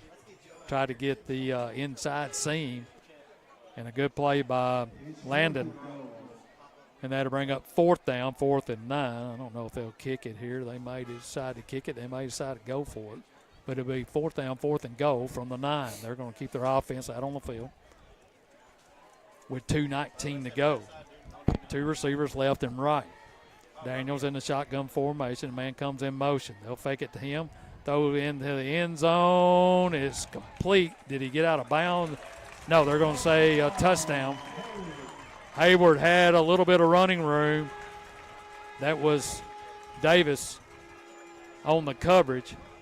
But like I said, Hayward's got 3 to 4 inches on our outside corners. And that time they just threw the fade route, perfectly thrown, and they build the lead to 41-14. Yeah, great pass, outside shoulder. Make sure he caught it. If either he caught it in the corner of the end zone or he ran out of bounds, and great placement there by Daniels. Powell in the kick. Here's a snap. It's down. The kick is up, and the kick is good. 2:12 to go here in the half. 42-14. Choctaws running away with it early here in the first half. You're listening to Hardin County football right here on 93.5 FM.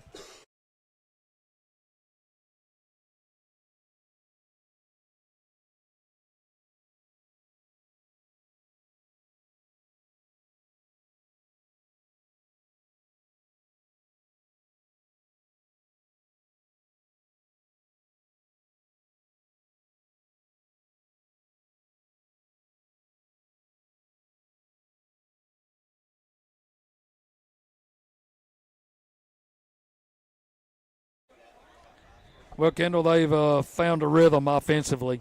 Daniels at the passing game they're doing whatever they want to do, and they've got good tailbacks. And Daniels a pretty good runner as well.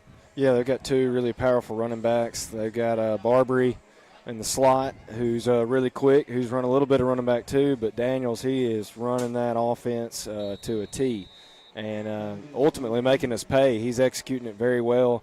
And like you said, I mean, some of their wide receivers have, a good 2-3 inches on our defensive backs, which does make it difficult in coverage, especially on a fade route there in the corner of the end zone. Powell approaches the football, a high end-over-end kick, short kick. It'll be taken by Smith at the 35, across the 40, down to the 45, where he'll be knocked down there.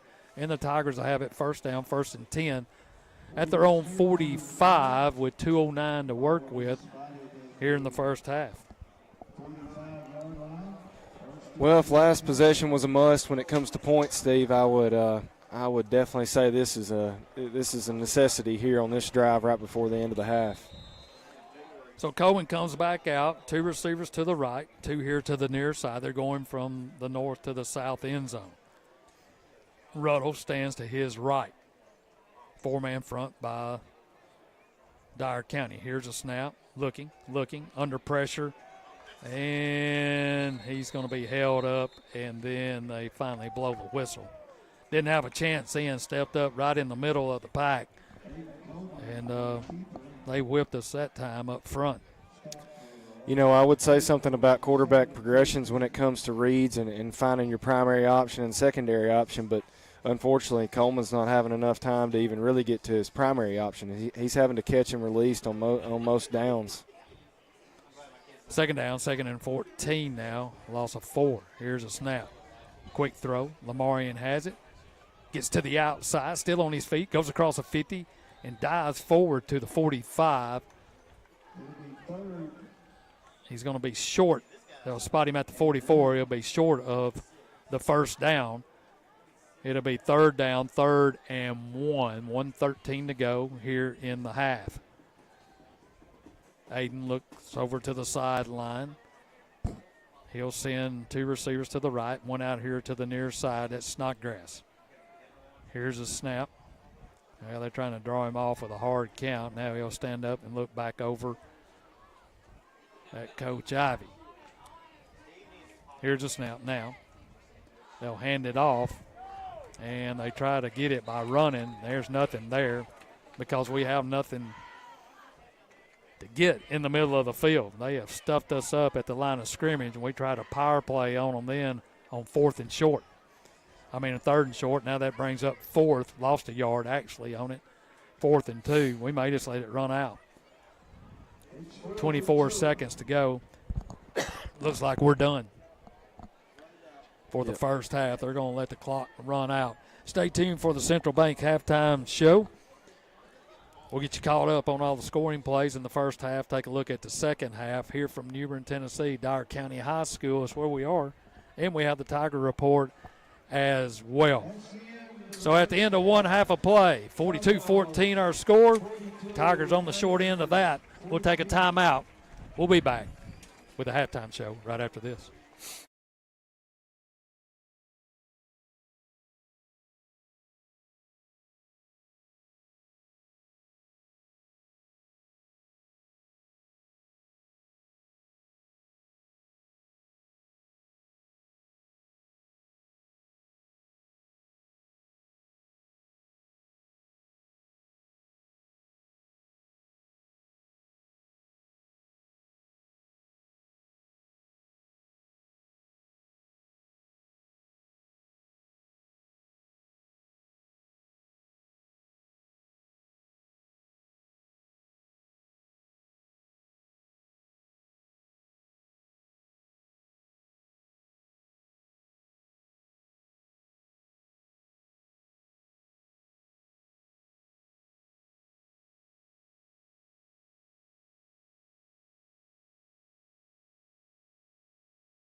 Welcome back to New Bern, Tennessee, the home of the Dyer County Choctaws.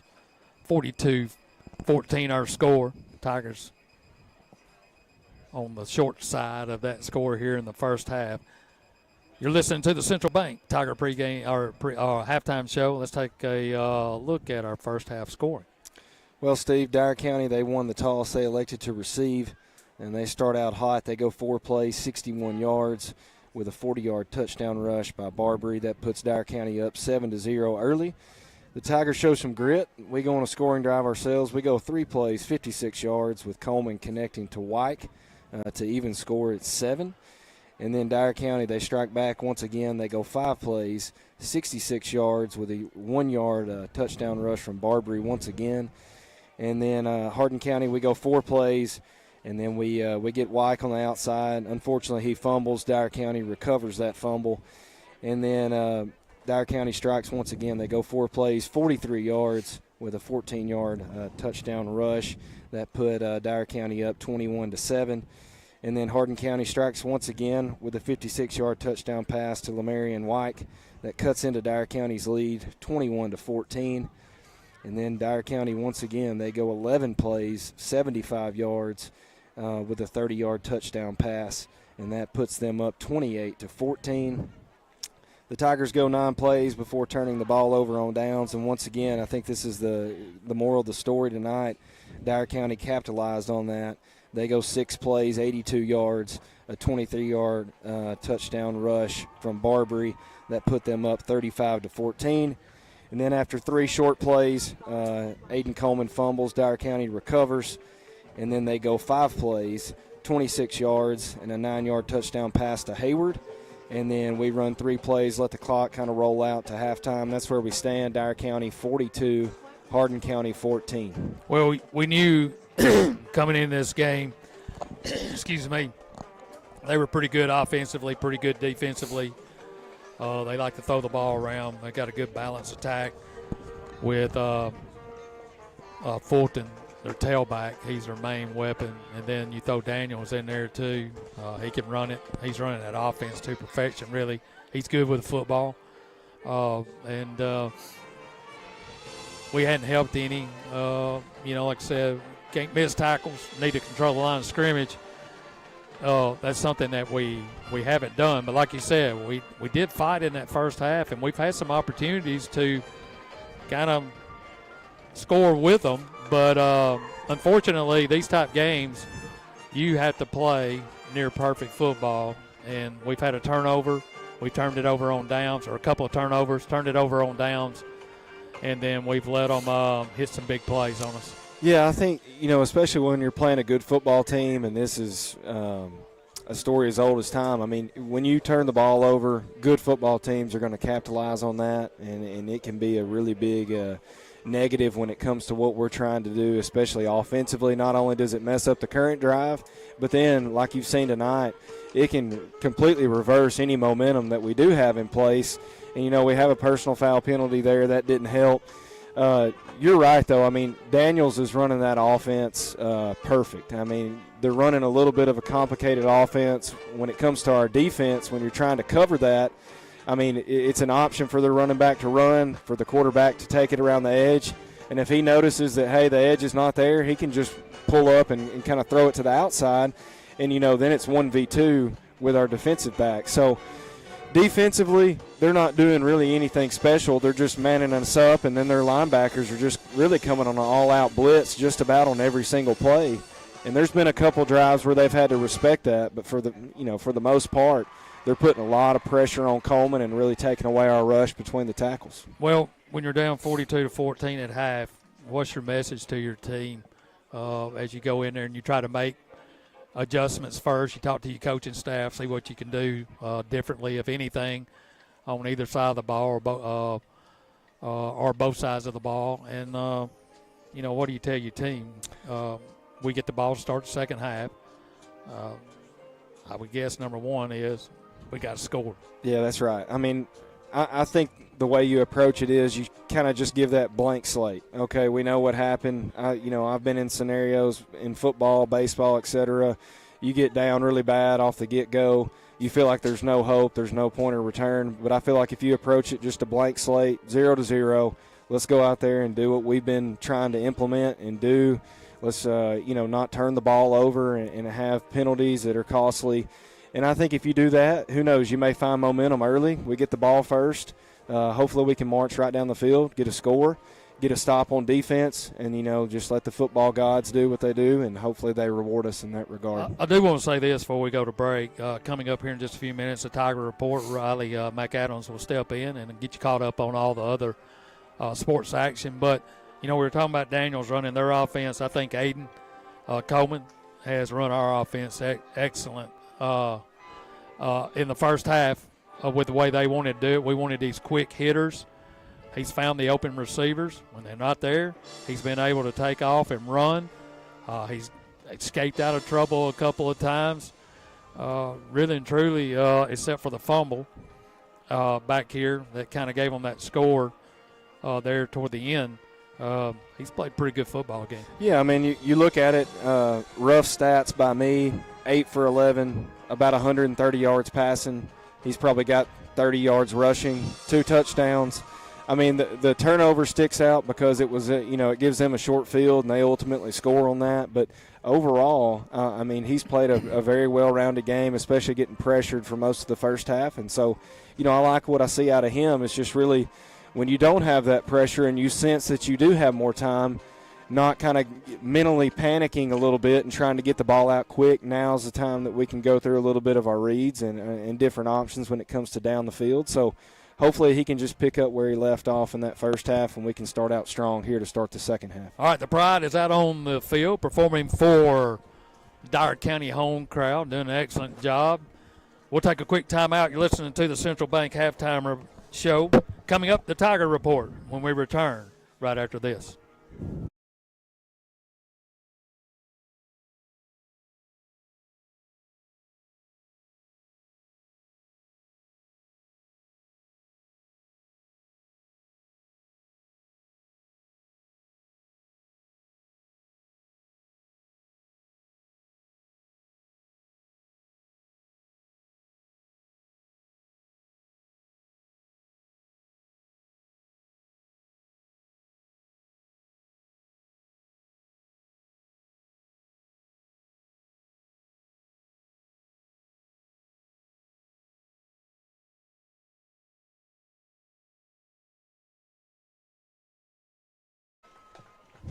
All right, welcome back to New Bern, Tennessee, the home of Dyer County High School. Dyer County Choctaws, the Pride, just finished their performance for the home crowd. We're at halftime.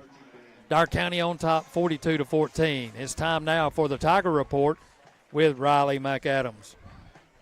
Thank you, Mr. Steve. The Lady Tiger soccer team kicked off district play Tuesday night as they traveled to Lexington. They lost a hard-fought match 4-1. Haley Shoemaker scored the lone goal for the Tigers. On Tuesday, the girls soccer team will travel to McKenzie for a 5 o'clock match, and on Thursday they'll host the Jackson Northside at 6. In golf action, on Tuesday the Lady Tigers fell 2 strokes short in a very close match with Riverside at Tennessee River Golf Course. Lanny DeBerry and Emily Wright both posted their low rounds of the year. Also on Tuesday, the boys team fell in Waynesboro. Sam McGinley had the low score for Hardin County with a 45. Next Monday, the golf teams will compete at the River City Classic in Decatur. The volleyball teams was scheduled to face Collinwood on Monday. However, the game has been canceled due to Collinwood having a scheduling conflict. On Tuesday, the volleyball team will be on the road at Jackson Northside, and on Thursday they will travel to Chester County. For both of these matches, JV will start at 5 with varsity to follow. The cross-country teams competed in the Firehawk Invitational at UT Southern on Saturday. Congratulations to Lauren Carpenter for finishing 10th out of 78 runners with a time of 23:28, and to Allison Catalan for finishing 18th with a time of 24:46. Jonah Wilson finished 29th out of 132 runners with a time of 20:27, and Victor Altanasio finished 32nd with a time of 20:37. On Tuesday, the cross-country teams will run in Covington. The JV football team is scheduled to take on Bolivar on the road on Monday night. Kickoff will be at 6 o'clock. Varsity football will be on the road again next week, taking on Chester County in a big region matchup. We hope to see you there, but if you can't make it to Henderson, be sure to tune in to the game right here on K93 and stick around for the halftime report with yours truly, Riley McAdams, and my partner, Eliza Brown. All right, Riley, outstanding job. Thank A you. little nervous. First time? Or are you just cold? Both. Both. It has gotten chilly over here. Yes. But outstanding job. Look forward to seeing you down the road Thank you. as we continue this football season. Tigers trailing 42-14 here at half. We'll be back in just a few with the second half kickoff. You're listening to Hardin County Football right here on 93.5 FM. We'll be back after this.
All right, welcome back to the Central Bank halftime show. Dyer County band, I guess the Choctaws, the Choctawlettes, or whatever are out on the field. 42-14 our score here at the half. And it's been an exciting game from the standpoint. We've seen some big plays. They've got a really good football team. We haven't been here in a while. We haven't been here since 2015. They've like I said, they've had a lot of changes. They've caught up with the times, the lights, the big scoreboard, the whole deal. But they've got a really good football team. And, I don't know. There's a lot of things point to being behind like this at half. But the main thing to me is, like we said, they're very physical outside. They got receivers. Once they catch it, they know exactly what to do with it. They're juniors and seniors out there. And we got a young football team. Yeah, I mean, we've got several guys on both sides of the ball with, not that much experience under their belt. But, it's one of those deals to where you're seeing it kind of firsthand tonight. Their coaching staff has done a really good job scouting what we like to do, what we prefer to do. And I think you're kind of seeing checkers played with them. I mean, they've completely taken away between the tackle rushing by just, bringing a full-out blitz with their middle linebackers. And they've kind of just dared us. It's like we talked about in the first half. They've dared us to throw the football. And, when we've made those little adjustments and we've gotten rid of the ball quick, we've had some success. I think the turnovers, we've shot ourselves in the foot a couple times. But ultimately it boils down to on the outsides we're outsized. And sometimes that, no matter if we're stripe or stride down the sideline, those 2-3 inches, they make a huge difference, especially from a wide receiver standpoint of high pointing the football when the pass is thrown. And Daniels, I mean, you got to give credit where credit's due. He's just done an excellent job tonight executing and running that offense. Yeah, well, you can't adjust height. No. Not at halftime, not this quick. No, that's not an adjustment we can make. Like I said, though, I'm impressed with Hayward. I'm impressed with Barbary on the outside. Of course, you've got Fulton in the backfield. He looks like who's the running back we had? I tell you who he reminds me of. You remember the running back for Lexington a couple years ago that we just could not stop? Also Whitley for us. Yeah. I mean, he was kind of a smaller version of him, but, he's that wide body, low center of gravity, runs hard. The arm tackles are not going to stop him. No, not him. He runs right through them. But we got to come up with something. The Tigers will get the ball to start the third quarter as we're still at halftime here at Dyer County High School. We'll take a timeout. We'll have the second half kick when we return. You're listening to Hardin County Football right here on 93.5 FM.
All right, welcome back to New Bern, Tennessee. Both teams working their way back onto the field. We're about a minute away from starting the third quarter. Other scores of interest, Kendall has those scores in the region. Around the region, these are halftime scores. Crockett County is up on Lexington 21-14. Chester County is currently trailing South Gibson 21-10. And then Northside at halftime is up 6-0. So those are a couple scores of interest around the region thus far. Should be at about halftime going into the third quarter of each game. In the morning, Sports Talk at 9 a.m. right here on 93.5 FM, WKWXFM.com, and the WKWX app, as Kendall and Brett will be in. Can't believe you trust us that much, Steve. I do trust you, and I have no choice. I was told I am going somewhere, and so there I'll be. That's right. Ultimatum. But I do have a granddaughter having a birthday, yeah, 2 years old. You got to go to that. Got to go. We won't. You know what? We won't. I will be listening though. We'll take a poll. No, don't. And it may hurt my feelings. I mean, it's me and Kirk against the two young bucks here, but of course Alex will come in. You know, him and Brett played together, and he was coaching when you played. That's right. That's right. So, both very familiar with Coach Seaton. So anyway, he'll enjoy that. But be sure to tune in at 9 in the morning for Sports Talk, and then tomorrow afternoon, Tennessee football right here on 93.5 FM, as the Vols will be at home for their home opener against ETSU. And I encourage you to either sync your radio up or your app with a TV, or find somebody that knows how to tell you how to do that. That's the way I listen to it, and listen to Mike Keith and Ramon Foster. It's unbelievable. Before that Syracuse game, listen to his intro. I mean, it's hard to even put it into words.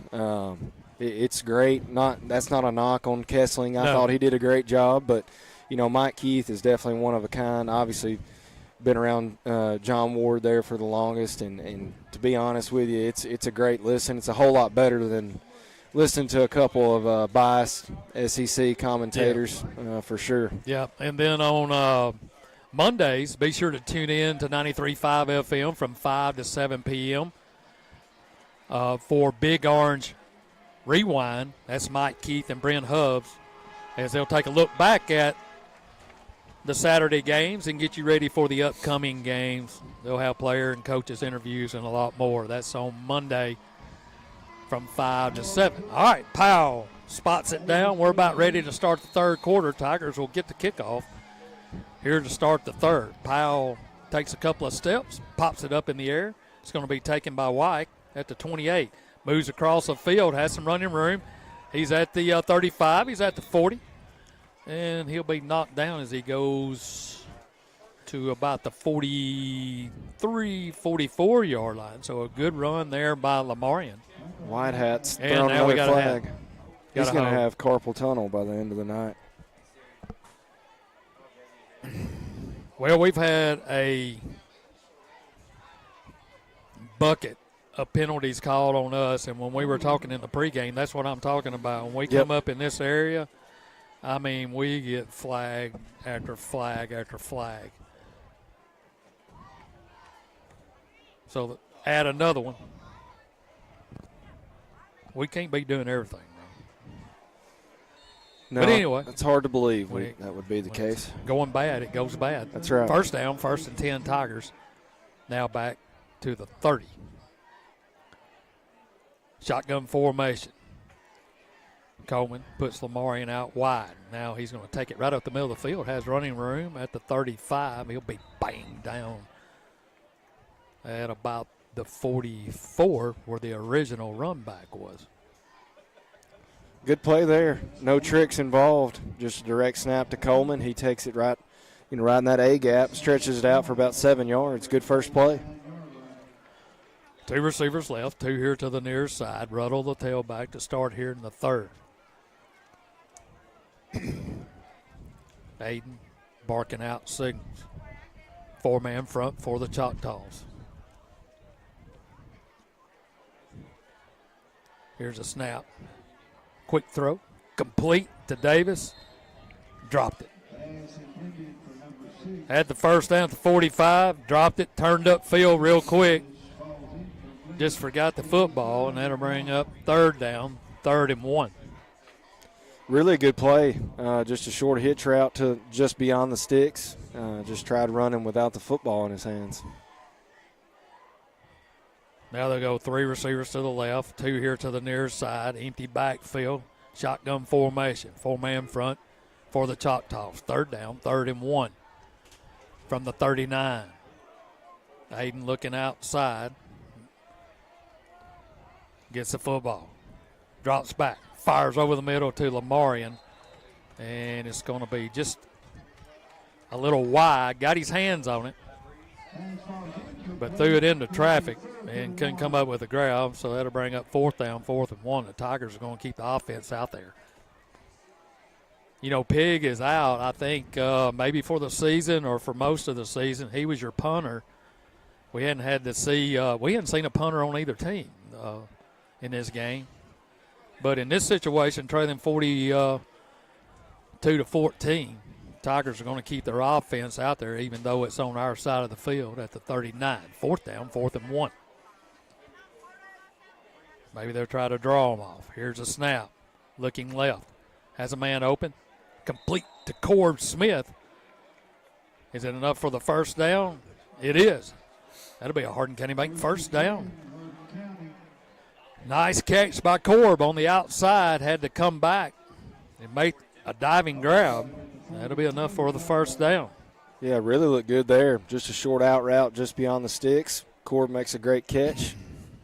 Good first down there on 3rd. 4th, rather. Yeah. Big 4th down conversion. Looked like he's Uncle Danny on that catch. Of course, Danny played many years ago. First down, 1st and 10. Man in motion near side. Stops now. There's a pass out to Davis. Complete. Spun back at the 45 and then picks up some positive yardage and knocked out of bounds. Davis may be a little bit dizzy there. Spun around in circles about 3 times. Kind of got him in the spin cycle. He's not the biggest one out on the field for sure, but he may be the toughest one. He's a tough joker. Picks up 6 on the carry or on the pass completion. Be 2nd down, 2nd and 4, 2nd and 5. They'll give him 5. They're going from the south to the north end zone. They're scrimmaging here on the near hash. We're on the east side of the field. 2 receivers way left, 2 here to the near side. Coleman looking to the sideline. Now he has him Rutto in motion. Fires. It's going to be intercepted. And that time, Hayden made the wrong decision. He had Rutto sprinting out of the backfield left, turned back to the middle of the field. They read it, and the Choctaws intercept it and run it back to about the 33-yard line where they'll have it first down, 1st and 10 from the Tigers' 31. Safety just creeps up. And he just read his eyes. Well, here's the thing, too, Kendall, that, if you're listening, if you're watching, you can see it. They've got all 11 guys up within 4 yards of the football. It's man coverage. They're bringing heat. And Grant West just read Coleman's eyes, made the easy interception. Daniels, shotgun formation. Here's a snap. He'll give it to Fulton to the left. He'll be hit there by Hardin and ridden down as he goes inside the 30 to about the 28. Pickup of about 4, maybe 5 on the carry.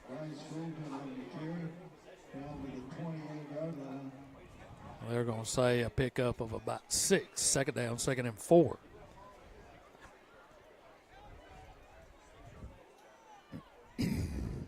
Here's a snap. Handoff straight up the middle. Just bulls his way across to the 25. That'll be about 2 yards short of the first. 3rd down. 3rd and 2 now from the Tigers' 25. It's been a long game. It's 8:51 already. It has been a long game. Yep. Of course, there's been a lot of scoring in the first half. 2 receivers here to the near side. They'll stack it up over here way outside to the sideline. Here's a snap. They'll give it to Powell. He'll just lower his head, and that'll be enough for the first down as he moves to the 20-yard line. They're just pushing us around now up front. That's 3 runs there that are really just through that A gap. And, I mean, it's 3, 4, 5 yards a run. Just power football right now. Daniels brings them to the line, sends a receiver to the right, 2 here to the near side. Tailback stands to his left.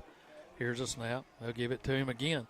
Has running room across the 15, across the 10, and down to about the 8-yard line. It'll be first and goal there at the 8. Nothing fancy. They're just putting it on Fulton and letting him have at it right now. Same play 4 times in a row, Steve. Same formation, stacked left, 1 receiver to the right. Here's a snap on the ground. Everybody's looking for it, and we got some Tigers back there. Daniel was trying to pick it up. Fulton was trying to pick it up. And I think Daniels, quarterback, ended up with it. We almost got a turnover there. We had Tigers back there, but he ended up corralling it. And Dyer County will keep it. They lose a couple on the bad snap back to the 12. It's 2nd and goal from the 12. Second down, 2nd and goal from the 12. Here's a snap. He'll hand it off to Fulton again. Runs into some traffic at about the 10 and then moves the pile forward inside the 10 down to the 9. Really relying heavy on Fulton in this drive. 3rd and goal from the 9. Tigers running players on and off. Here's a snap. Powell again. Looked like he wanted to go to the outside, just cut it back to the middle of the field and pushed it down to about the 6.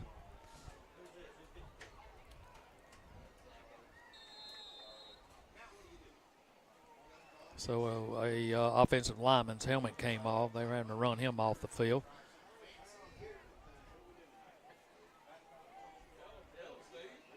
So it's 4th and goal from the 5. Daniels lines them up. 3 receivers left, 1 to the far side. Fulton to his left. Here's a snap. Quick throw into the end zone and overshoots the intended receiver and goes out of bounds. And the Tigers will take over on downs. So they Good stop.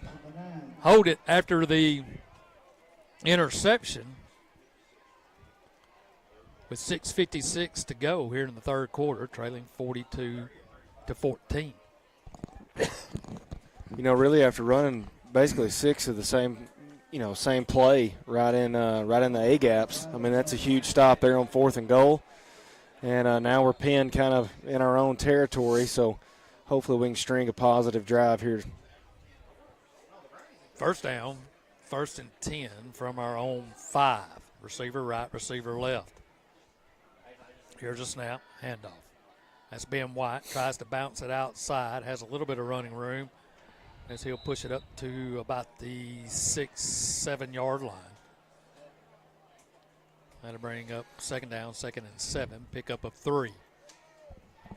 Not a lot of yardage there in the middle. No, they've made it difficult all night to run the ball between the tackles. Their defensive linemen have been super athletic.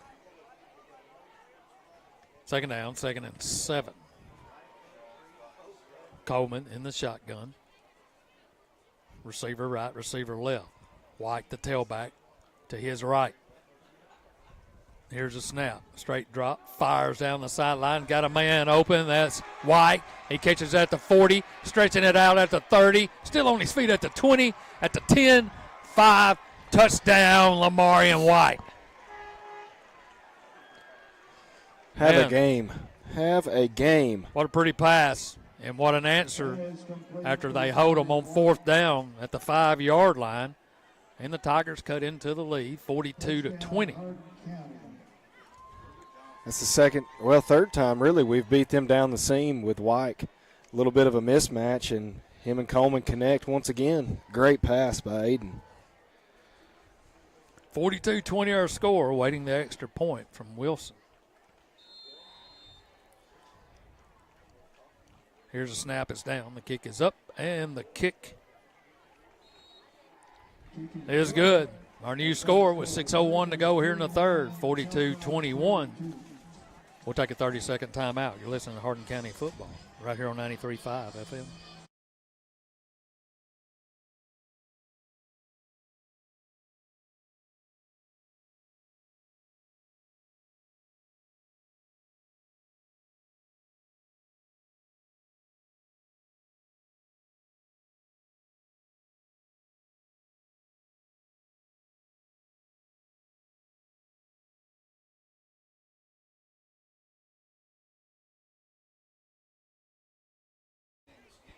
Scoring drive powered by Jones Motor Company. The Tigers strike from 93 yards out. Aiden Coleman connects with Lamarion Wyke for his third touchdown of the night.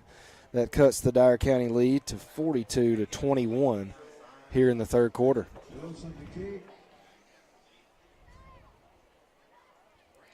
So the Tigers cut into the lead. 42-21 now after the pass and catch and run by Lamarion. Those strides get them every time. A long stride. Here's a high end-over-end kick. It's going to be taken at the 35, and then it'll move to the 40-yard line where they'll have it first down, 1st and 10 at the 40-yard line. Now we got a little scuffle over there. Ball started 1st and 10 at the 39-yard line. Get everybody cleared up.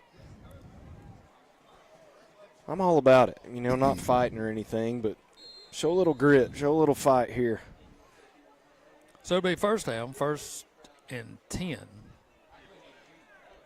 for Dyer County at their own 39-yard line. Daniels brings them out. 2 receivers right, 2 to the left. 4-man front for the Tigers. Here's a snap, handoff. No, Daniel still has it. He flips it out to his receiver, and he'll be run out of bounds as he goes down the sideline. Gets into Tiger territory at the 39, enough for a first down. Just another one of those read option plays. Didn't know if he was going to pull it and run. He takes off running towards the left-hand side and then dumps it out here wide. Here's a snap. He'll keep it again. Fires. Complete. Moves to the middle. Now back to the outside. Runs through an arm tackle. And then out of bounds.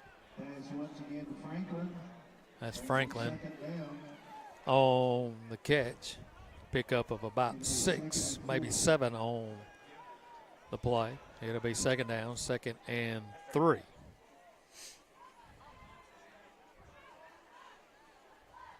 Now Fulton back in the game at tailback. Here's a snap. Daniels fires. Complete. At the 20-yard line, still on his feet, spinning around down to the 15. That's Hayward. Boy, when Daniels needs to, he can fire it inside. I mean, that was a fastball and good hands by Hayward. He just was spinning around off tacklers and then got to the 16-yard line where it'll be first down, 1st and 10. Here's a snap. They'll give it to Powell right up the middle. He'll be wrapped up, but thrown forward across the 10 to about the 8. Hayward's impressive, Steve. The 6'1 senior, I tell you what, he's caught everything that's been thrown his way. He's a big-sized kid, really fast. Here's a snap. This time Daniels will flip it out, and it's complete at the 5, and then he'll be ridden down inside the 5 to about the 3-yard line. And now there's a Tiger down on the field that's green. I don't know if he got rolled up on or what. So they'll have it 1st and goal at the 3. We've got a timeout on the field. We'll take a timeout with them. 4:17 to go in the third. 42-21 our score. You're listening to Hardin County Football, 93.5 FM.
Green, the injured Tiger. He gets off the field under his own power. Here's a snap. They'll give it to Powell up the middle. And he's hit and then pushed backwards. But here comes a flag.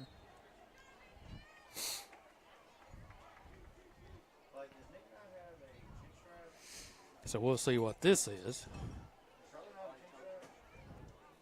It's going to be holding. Boy, there's been a bunch of those calls tonight.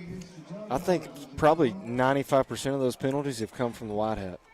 And they're all right there in that same spot, right in the middle of the line of scrimmage.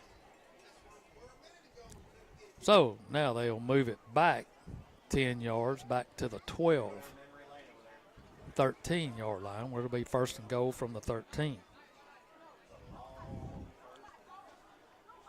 4:03 to go here in the third. 42-21 our score. Dyer County on top. They'll stack it out over here away to the left and right. Here's a snap up the middle. He's hit there by Hardin and driven backwards.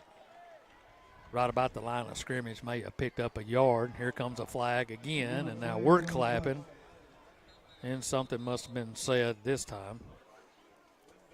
Guess who threw that penalty, Steve? I'd say white hat man. Yeah, you would be correct. So let's see what this call is.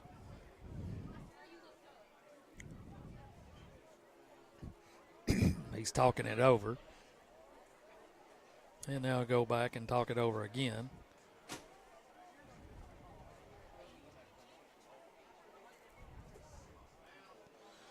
Maybe we'll get a call here in a minute. Dead ball, personal foul, Dyer County. So we've had one, now they get one. That was more of the something was said version probably. Correct. And so they had it second and goal from the 13. Now they got it second and goal from the 23. They're moving backwards. It's second and goal. And 28 to go. They got it at the 28, second and 28. Here's Daniels, complete to Hayward, still on his feet and then dives forward. That time, great play there by Coleman and Browder. Man, he's tough to tackle. He is. That time they got him to the ground back here at the 31. So third and goal from the 31. It's definitely not position A as an offensive coordinator. Now, they'll go three receivers to the right, one here to the near side. Tigers getting lined up. Shotgun formation. Here's a snap. Daniel looking to the right, rolling to the right. Fires, got a man wide open. He breaks a tackle at the 20, 10, dives toward the end zone, and he's going to get a touchdown. I mean, wide open, all by himself on the far side, right in front of the Tigers bench. And then dives into the corner of the end zone for the touchdown. Third and goal from the 32-yard line. And you give up the touchdown. Somebody got lost somewhere.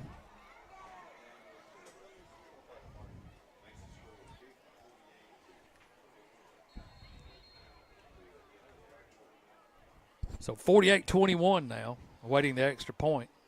This snap is down. The kick is up, and Powell's kick is good. 2:51 to go here in the third quarter. 49-21 our score. You're listening to Hardin County football right here on 93.5 FM. We'll be back right after this.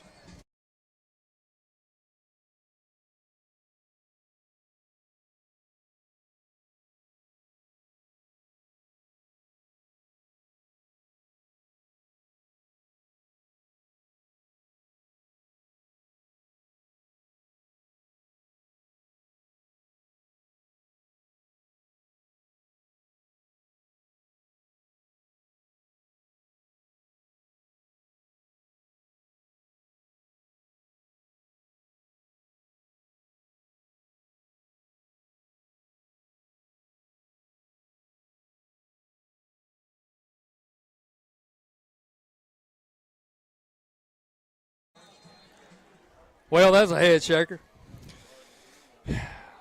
I've been shaking my head all night, scratcher. Steve. Third down and 32, and they score. 2:51 to go, 49-21. Powell kicks it off.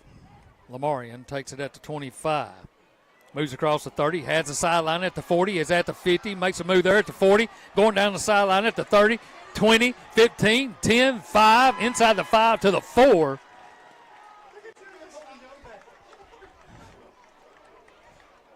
And the Tigers are in business. First and goal from the 4 as Lamarian runs it back about 56 yards. Somebody shake that man's hand, because he has put on a clinic tonight. Yeah, he made a move right about the 40-yard line, got the sideline. First and goal from the 5. And then took off down the sideline and was tripped up at the 5. It'll be first and goal from the 5-yard line. Ruddle in at tailback now. They're running players on and off the field. Receiver right, receiver left. Here's a snap. Ruddle ducks his head and gets to about the 2, maybe 3-yard lines. They push the pile forward.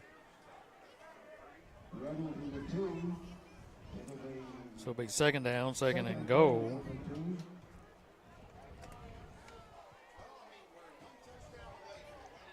From the 2. Clock rolling. 2:10 to go here in the third quarter. Now we've got a lot of movement going on now in a whistle. They're going to make, I think that's Ben Duncan. They're going to make him go off the field for some reason. Must be something with uniform or something like that. I don't know, or he has a scratch on his leg, one or the other. Now we have to run somebody else on. Here we go. Receiver left, I formation. Here's a snap. He's hit right in the backfield, and he's going to be hammered down. He had Chavez in front of him, and they came from the left side and almost took the handoff. Got to hit somebody. Hat on hat. I mean, Hardin took the handoff and ran into a wall of orange. So it'll be third down, third and goal from the 3.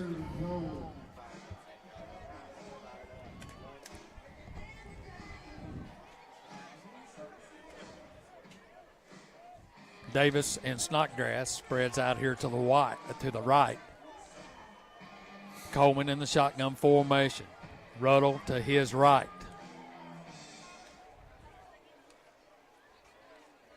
Man in motion right. Here's a snap. Rolling that way. Looking in the end zone. Pass is complete. Touchdown, Heath Hardin. They motion Heath that way. and then got him he circled out of the backfield, and a good call and a good pass by Coleman. And it's now 49-27. Really good play call. Flooded towards the right-hand side, had Heath out there in the flat. Great throw, great catch. Wilson the kick. Here's the snap. The kick up by Jonah is good. Our new score with 59 seconds to go here in the third, 49-28. Dyer County on top. You're listening to Hardin County football right here on 93.5 FM.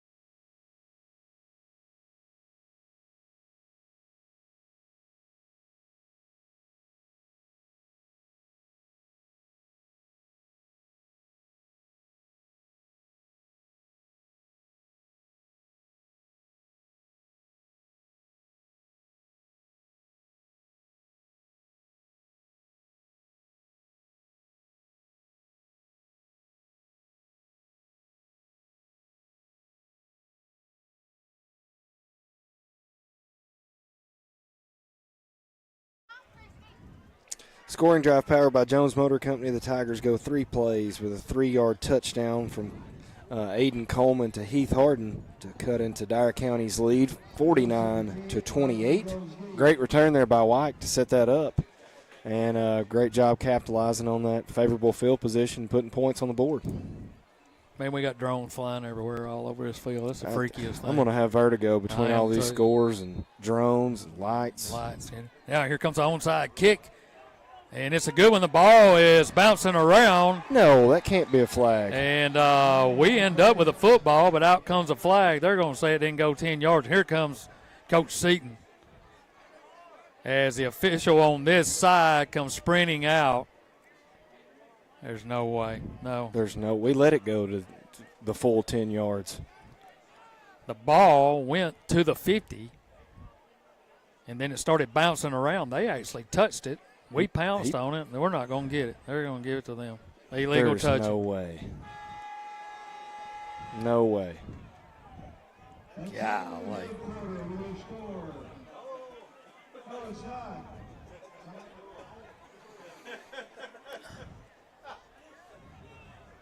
So 56 seconds to go, and we're going to call a timeout. Coach Seaton.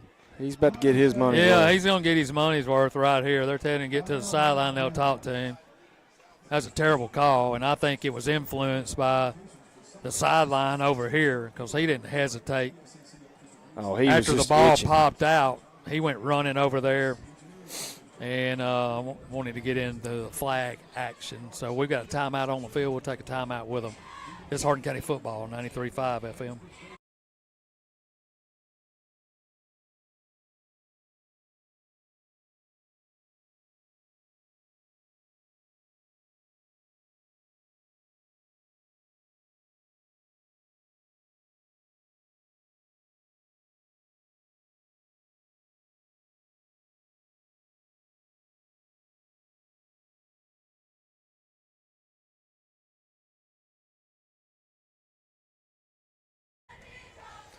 So Dyer County is going to end up with a football on a really good onside kick. They're going to say that I think they say Jonah is the one that touched it. But anyway, they have it first down, 1st and 10 at the Tigers' 47. Here's a snap.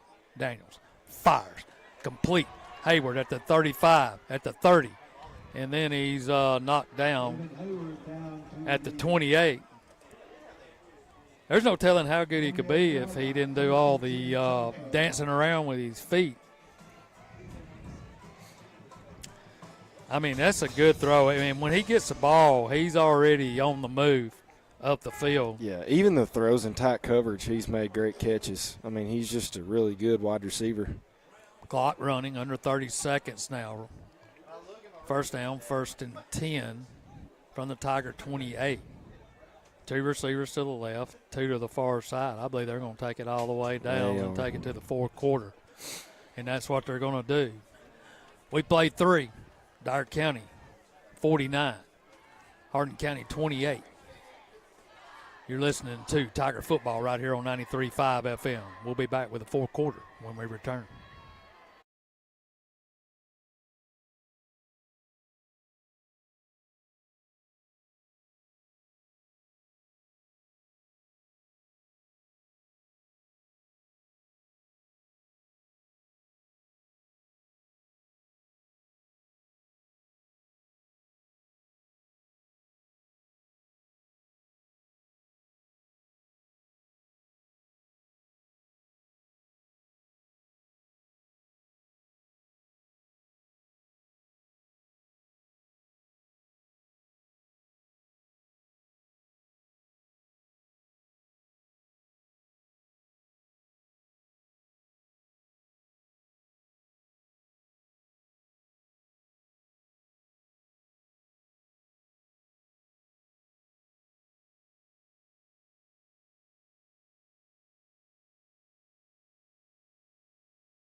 We head to the fourth quarter. A lot of scoring in this matchup. 49-28. Tigers trail here in the fourth as we start the fourth.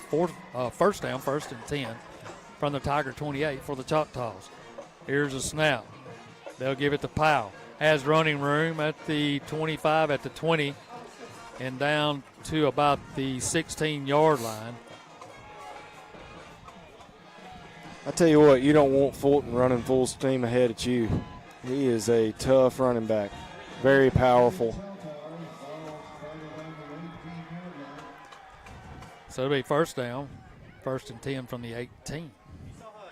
Here's a snap. Quick throw out here to the right, and he's going to be popped and dropped by Davis. That time,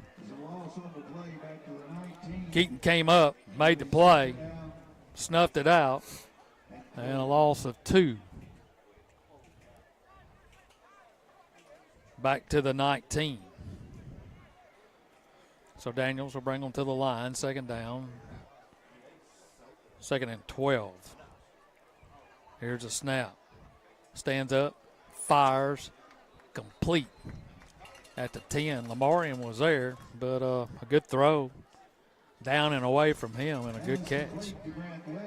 Tell you what, Daniels has a strong arm. I mean, he threw that one off his back foot, and it was still accurate and fit it into a tight window. West on the reception for Dyer County. 3rd down, 3rd and 3 from the 10. Here's a snap. This time Daniels will keep it. Ball's on the ground, and the Tigers are trying to pounce on it, and let's see who has it. We got it. So the Tigers get a turnover as Daniel made a mistake there and lost the football.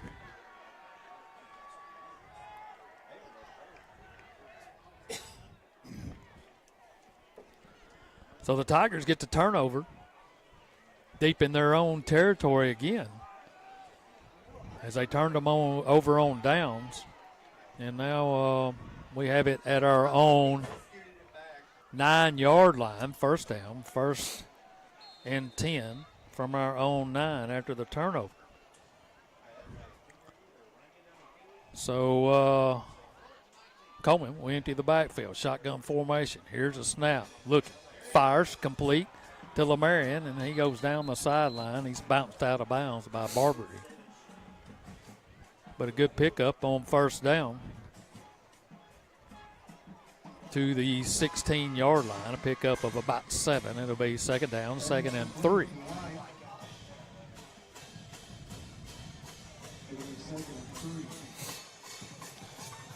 Second down, 2nd and 3. Coleman brings them to the line.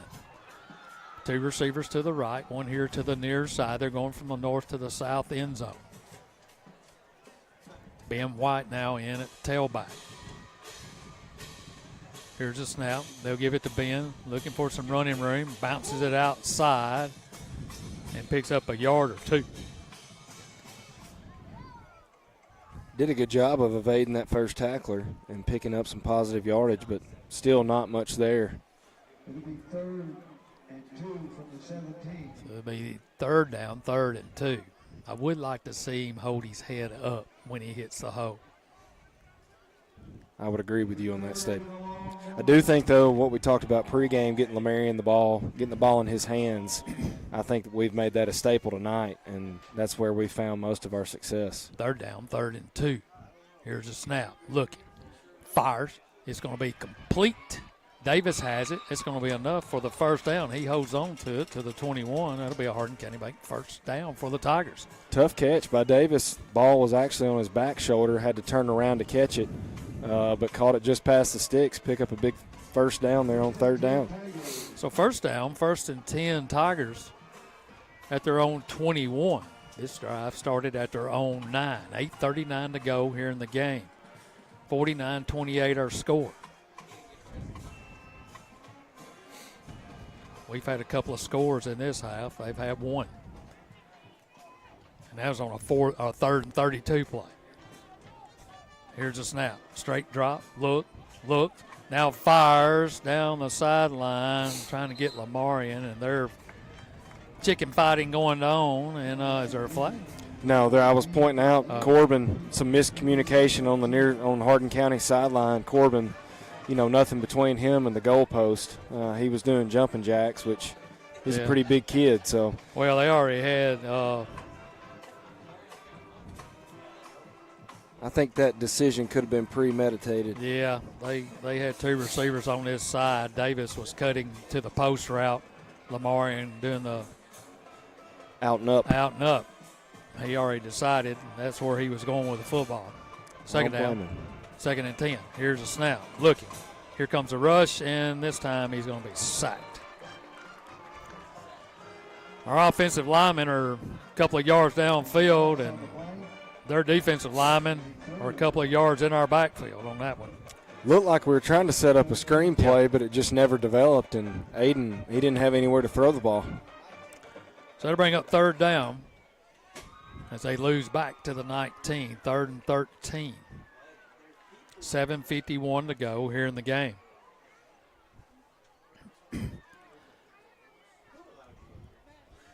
Coleman, shotgun formation, straight drop.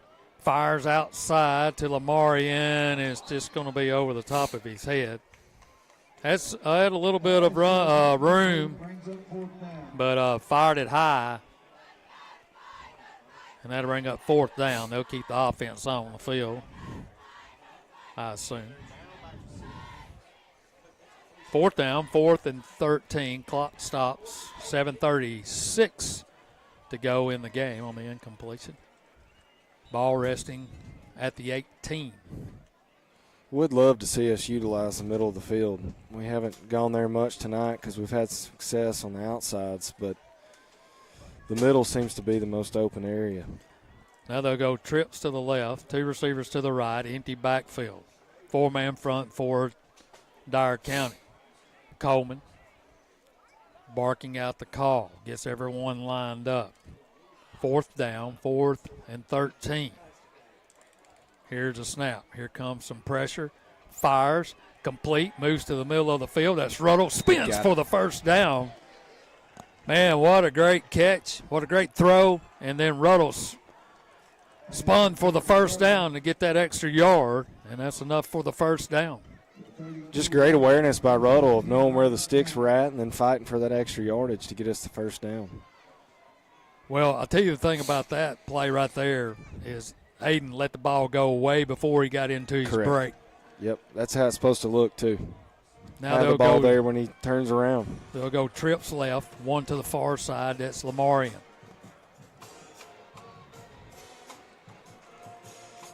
Here's a snap, straight drop. Here comes some pressure. He fires out of the backfield, complete to Ruddle. He's at the 40, still on his feet as he goes across the 45 up to the 46-yard line. That'll be enough for a Hardin County Bank first down. So the Tigers have something going here after they got the 4th down play with 6:40 to go in the game. Keep building, That's building right. blocks That's in right. games like this. 2 receivers here to the near side, 1 on the far side. Coleman in the backfield with him is Ruddle. Here's a snap, straight drop, fires, complete to Smith as Big Corb gets into Choctaw territory right about the 49-yard line. They just say he didn't get out of bounds. Well, they're going to spot it right at the 50. So that'll be second down, 2nd and 6, a pickup of about 4. I could have sworn he was on the other side of the 50. Just of course, last play. week we got a first down on an 8-yard run. So here's a snap. Quick throw again to Davis, and he makes the grab. No, they're going to say he dropped it.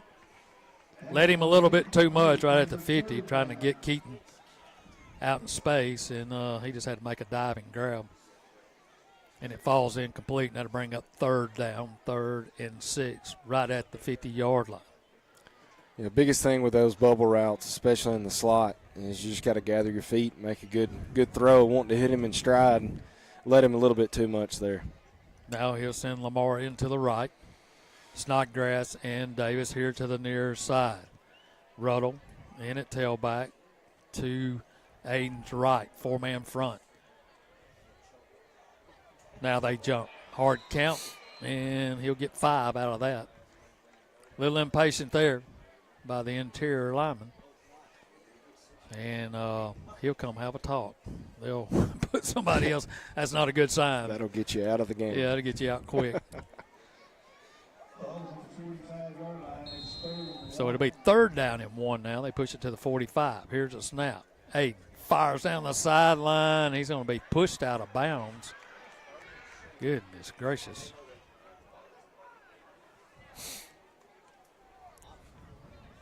He got pushed out of bounds. What crowd is over there on the Tiger sideline? They wasn't happy about it.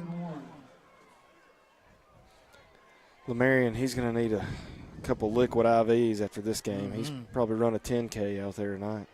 So that'll bring up 4th down, 4th and 1 from their 45.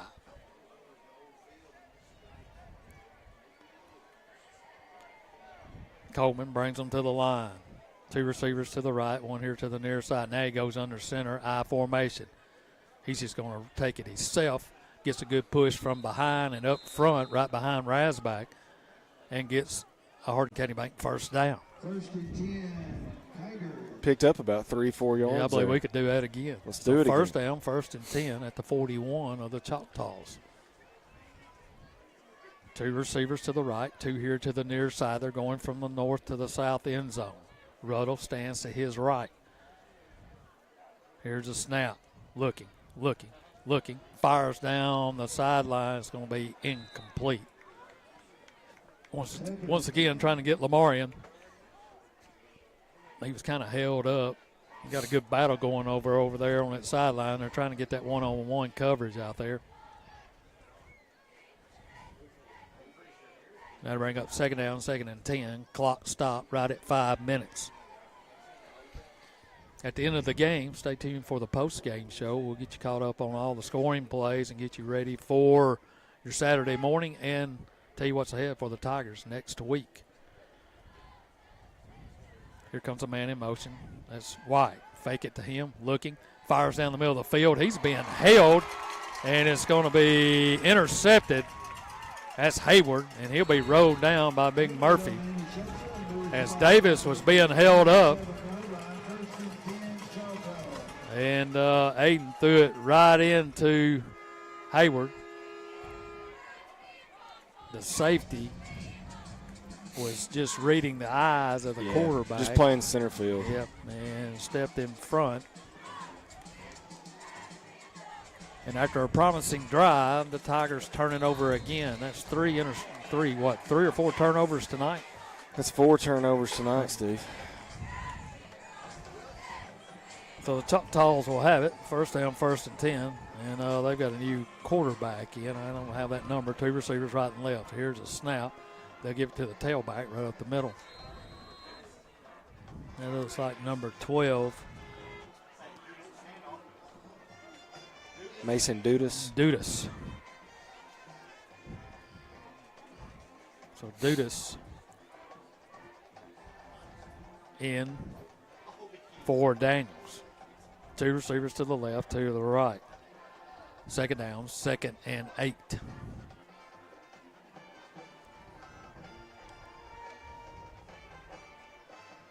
as they're just going to Working the the clock. clock. Yeah, let her run. They're probably ready to get out of here, too. Here's a snap. Dudas hands it off, hitting the backfield, still on his feet, and then knocked down.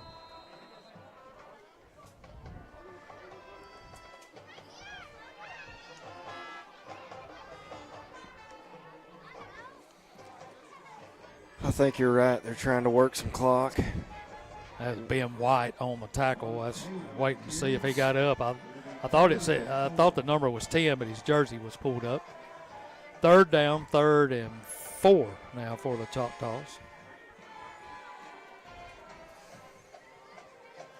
Ball at the 29-yard line. They're just taking their time now. They're trying to milk this one away. 49-28 our score. 2 receivers left and right.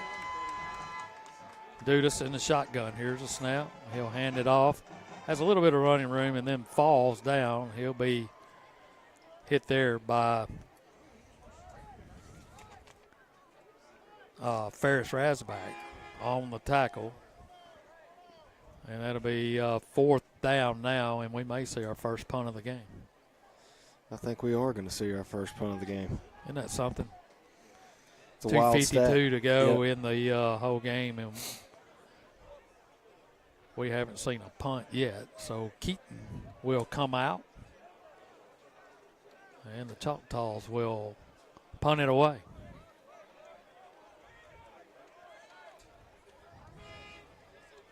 So everybody's trying to get lined up. They're thinking about a fake, and now what are we doing? Dyer County is going to have to call a timeout because there's a lot of confusion on both sides. Yeah, both sides couldn't get set up. Yeah, couldn't get set up. So 2:28 to go in the game. 49-28 our score. You're listening to Hardin County Football right here on 93.5 FM. We'll be back in 30 seconds.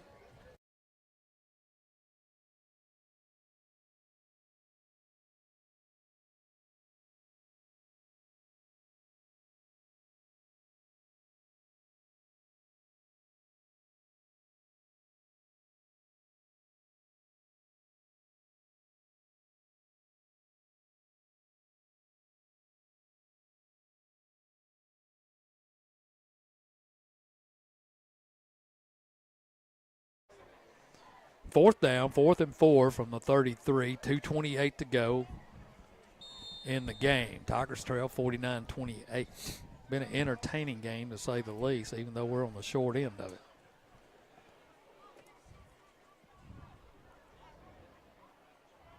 First punt of the game. Here's a snap. Here's the rush. He'll get it away. Keaton will call for a fair catch and get it at the 38-yard line. The Tigers will take over there. First down, 1st and 10 from the 38-yard line with 2:22 to work with. Stay tuned for the Central Bank postgame show. It'll be a quick one. Short recap. Yeah, when you have a 2-hour drive. Be sure to tune in the morning. Sports Talk at 9 a.m. Coach Seaton will be in with Kendall and Brett.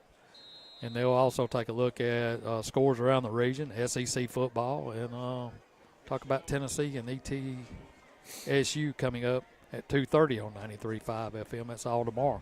Here's a snap. Handoff.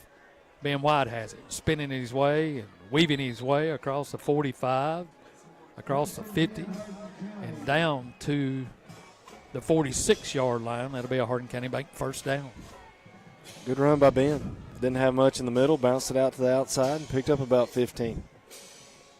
Clock rolling now, under 2 minutes to go. Aiden brings them to the line. 2 receivers to the right, 1 here to the near side. Here's a snap.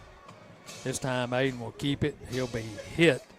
Spins off that tackle as he goes inside the 45 down to the 44. So that'll bring up 2nd down. 2nd and about 7 for the first down. 1:33 to go here in the game. We'll be in Henderson, Tennessee next week. Pre-game show at 6:40. Kickoff at 7 p.m. from Chester County.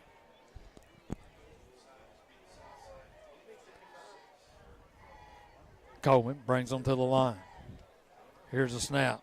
looks to his right, still looking, fires, and almost intercepted. And now here comes a flag as Ruddle was the intended receiver. I think that's Snodgrass. Is that The who? Yeah, the numbers Snodgrass. are- Yeah, it looks like a 1. Yeah, Now it is a It's 3. easy to get mixed up. That's a way to recover for me. Well, I didn't see it at first until he started walking this way. So pass interference on the Choctaws, and that'll be a first down. They'll move it down to the 28-yard line with 1:06 to go here in the game. First down, 1st and 10. Here's Coleman, snap, looking. Now he's going to be sacked. They had it blocked up, and 17 got up off the ground, and that play took too long to develop, and he got Aiden by the ankles. Try to say that real fast. I got a preview of how it would go. Yeah. Well, it's either that or saying Dudas for the whole game. That wouldn't go well for me. No, it would not. Here's a snap. Coleman looks to the right, fires, complete, moves inside the 25, still on his feet, wrestling around inside the 20, but they blew the whistle dead. He was still going, and now we got some jawing going on. Keep talking. That's Snodgrass out there getting in a defender's face. 5 seconds to go, and now we're going to call a timeout with 3.8 seconds to go. Maybe we want to try to score one more time. I like it. Yep. I like it. Sports Talk in the morning at 9 a.m. That'll start our Sports Saturday on 93.5 FM. Then the Ball Network will take over, I'm guessing, around I think it's 1 o'clock. 1 o'clock. And they'll lead you up to the kickoff between Tennessee and ETSU right here on 93.5 FM for your Sports Saturday. Big weekend last weekend. Not quite the weekend of NCAA football this weekend. Couple of good games, but not like it was last week. No, nothing like last week. Have a pretty good conference matchup between Ole Miss and Kentucky, but other than that, they're we got Oklahoma and Michigan. Michigan, yeah. That'll be a good one. Other than that, hopefully Alabama can bounce back versus UL Monroe this week. Well, I'm pulling for UL Monroe. 49-28, 3.8 seconds to go. Coleman brings them out, trips to the right. Wyke out here to the far side. Man goes in motion left, looking, you better throw it. Fires, trying to get Wyke in the corner of the end zone, and it's going to fall incomplete. And that will be the last play of the game. And the Tigers come on the road and lose it to Dyer County 49-28. We'll take a quick timeout. The Central Bank postgame show on your way next.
Welcome to the Central Bank postgame show. Tigers lose it 49-28. They fall to 1-2 on the regular season and 0-1 in district play. And Kendall, we won't go through all the scoring. It was a scoring fest tonight, but I'm proud of the way the Tigers came out after being down big going into halftime. They come out and fight their way back and win the second half, really. Yeah, we won the second half. We still had a couple of key turnovers that kind of shot ourselves in the foot. But, we scored twice. One big play to White. White kind of dominated the night for us offensively. Our defense came up better in the second half, came out with a turnover on downs. We did give up that score from 31 yards out. Then we get a big fumble recovery and then force a punt there at the end. Of course, some of their second-string guys were in at that point. But overall, I mean, when you're in a big hole like that, especially going into the half, it's all about your approach coming out of halftime. And I thought, kind of what we just talked about, I thought our intentions were good. We executed pretty well in the second half. And, I think if you're going to find any positive or any momentum coming out of this night, I think you start at the second half, and hopefully we can hit the ground running first of the week next week, get ready for Chester County. Well, in that second half, once we realized probably it was out of hand, we're not going to be able to stop them really unless they stop themselves. I think we decided, hey, let's work on some things. Let's get better in the second half. And we did. Like I said, building blocks. And, Absolutely. we got a game next week. Yeah. An important game next week. And then the week after that. So, early in the season, tough to come over here. It's an uphill battle. It's an experienced football team. They won a lot last year, and they've got some really good players. Yeah, no doubt. I mean, they're a talented group they're a talented team. I mean, they've got offensive, defensive weapons. They execute what they have planned very well. And then, when you have 4 turnovers in a game, teams like this are going to make you pay, and I think that's what you saw tonight. But we do a good job going into half and making adjustments offensively, defensively, but really what we need to avoid the most and would be best for us is avoiding getting in a big hole going into halftime. If we can make those adjustments quicker and kind of prevent the big plays and being down this much at halftime, who knows how things fare, but like you just said, a talented group of guys for Dyer County. All right, Tigers lose at 49-28. And fall to 0-1 in the district. In the morning, Sports Talk at 9 a.m. Brett and Kendall will have that for you. Coach Seaton will be in. They'll talk with the guys. He will, and they'll talk about tonight's game. Get you set for next week. Step back in region play at Chester County.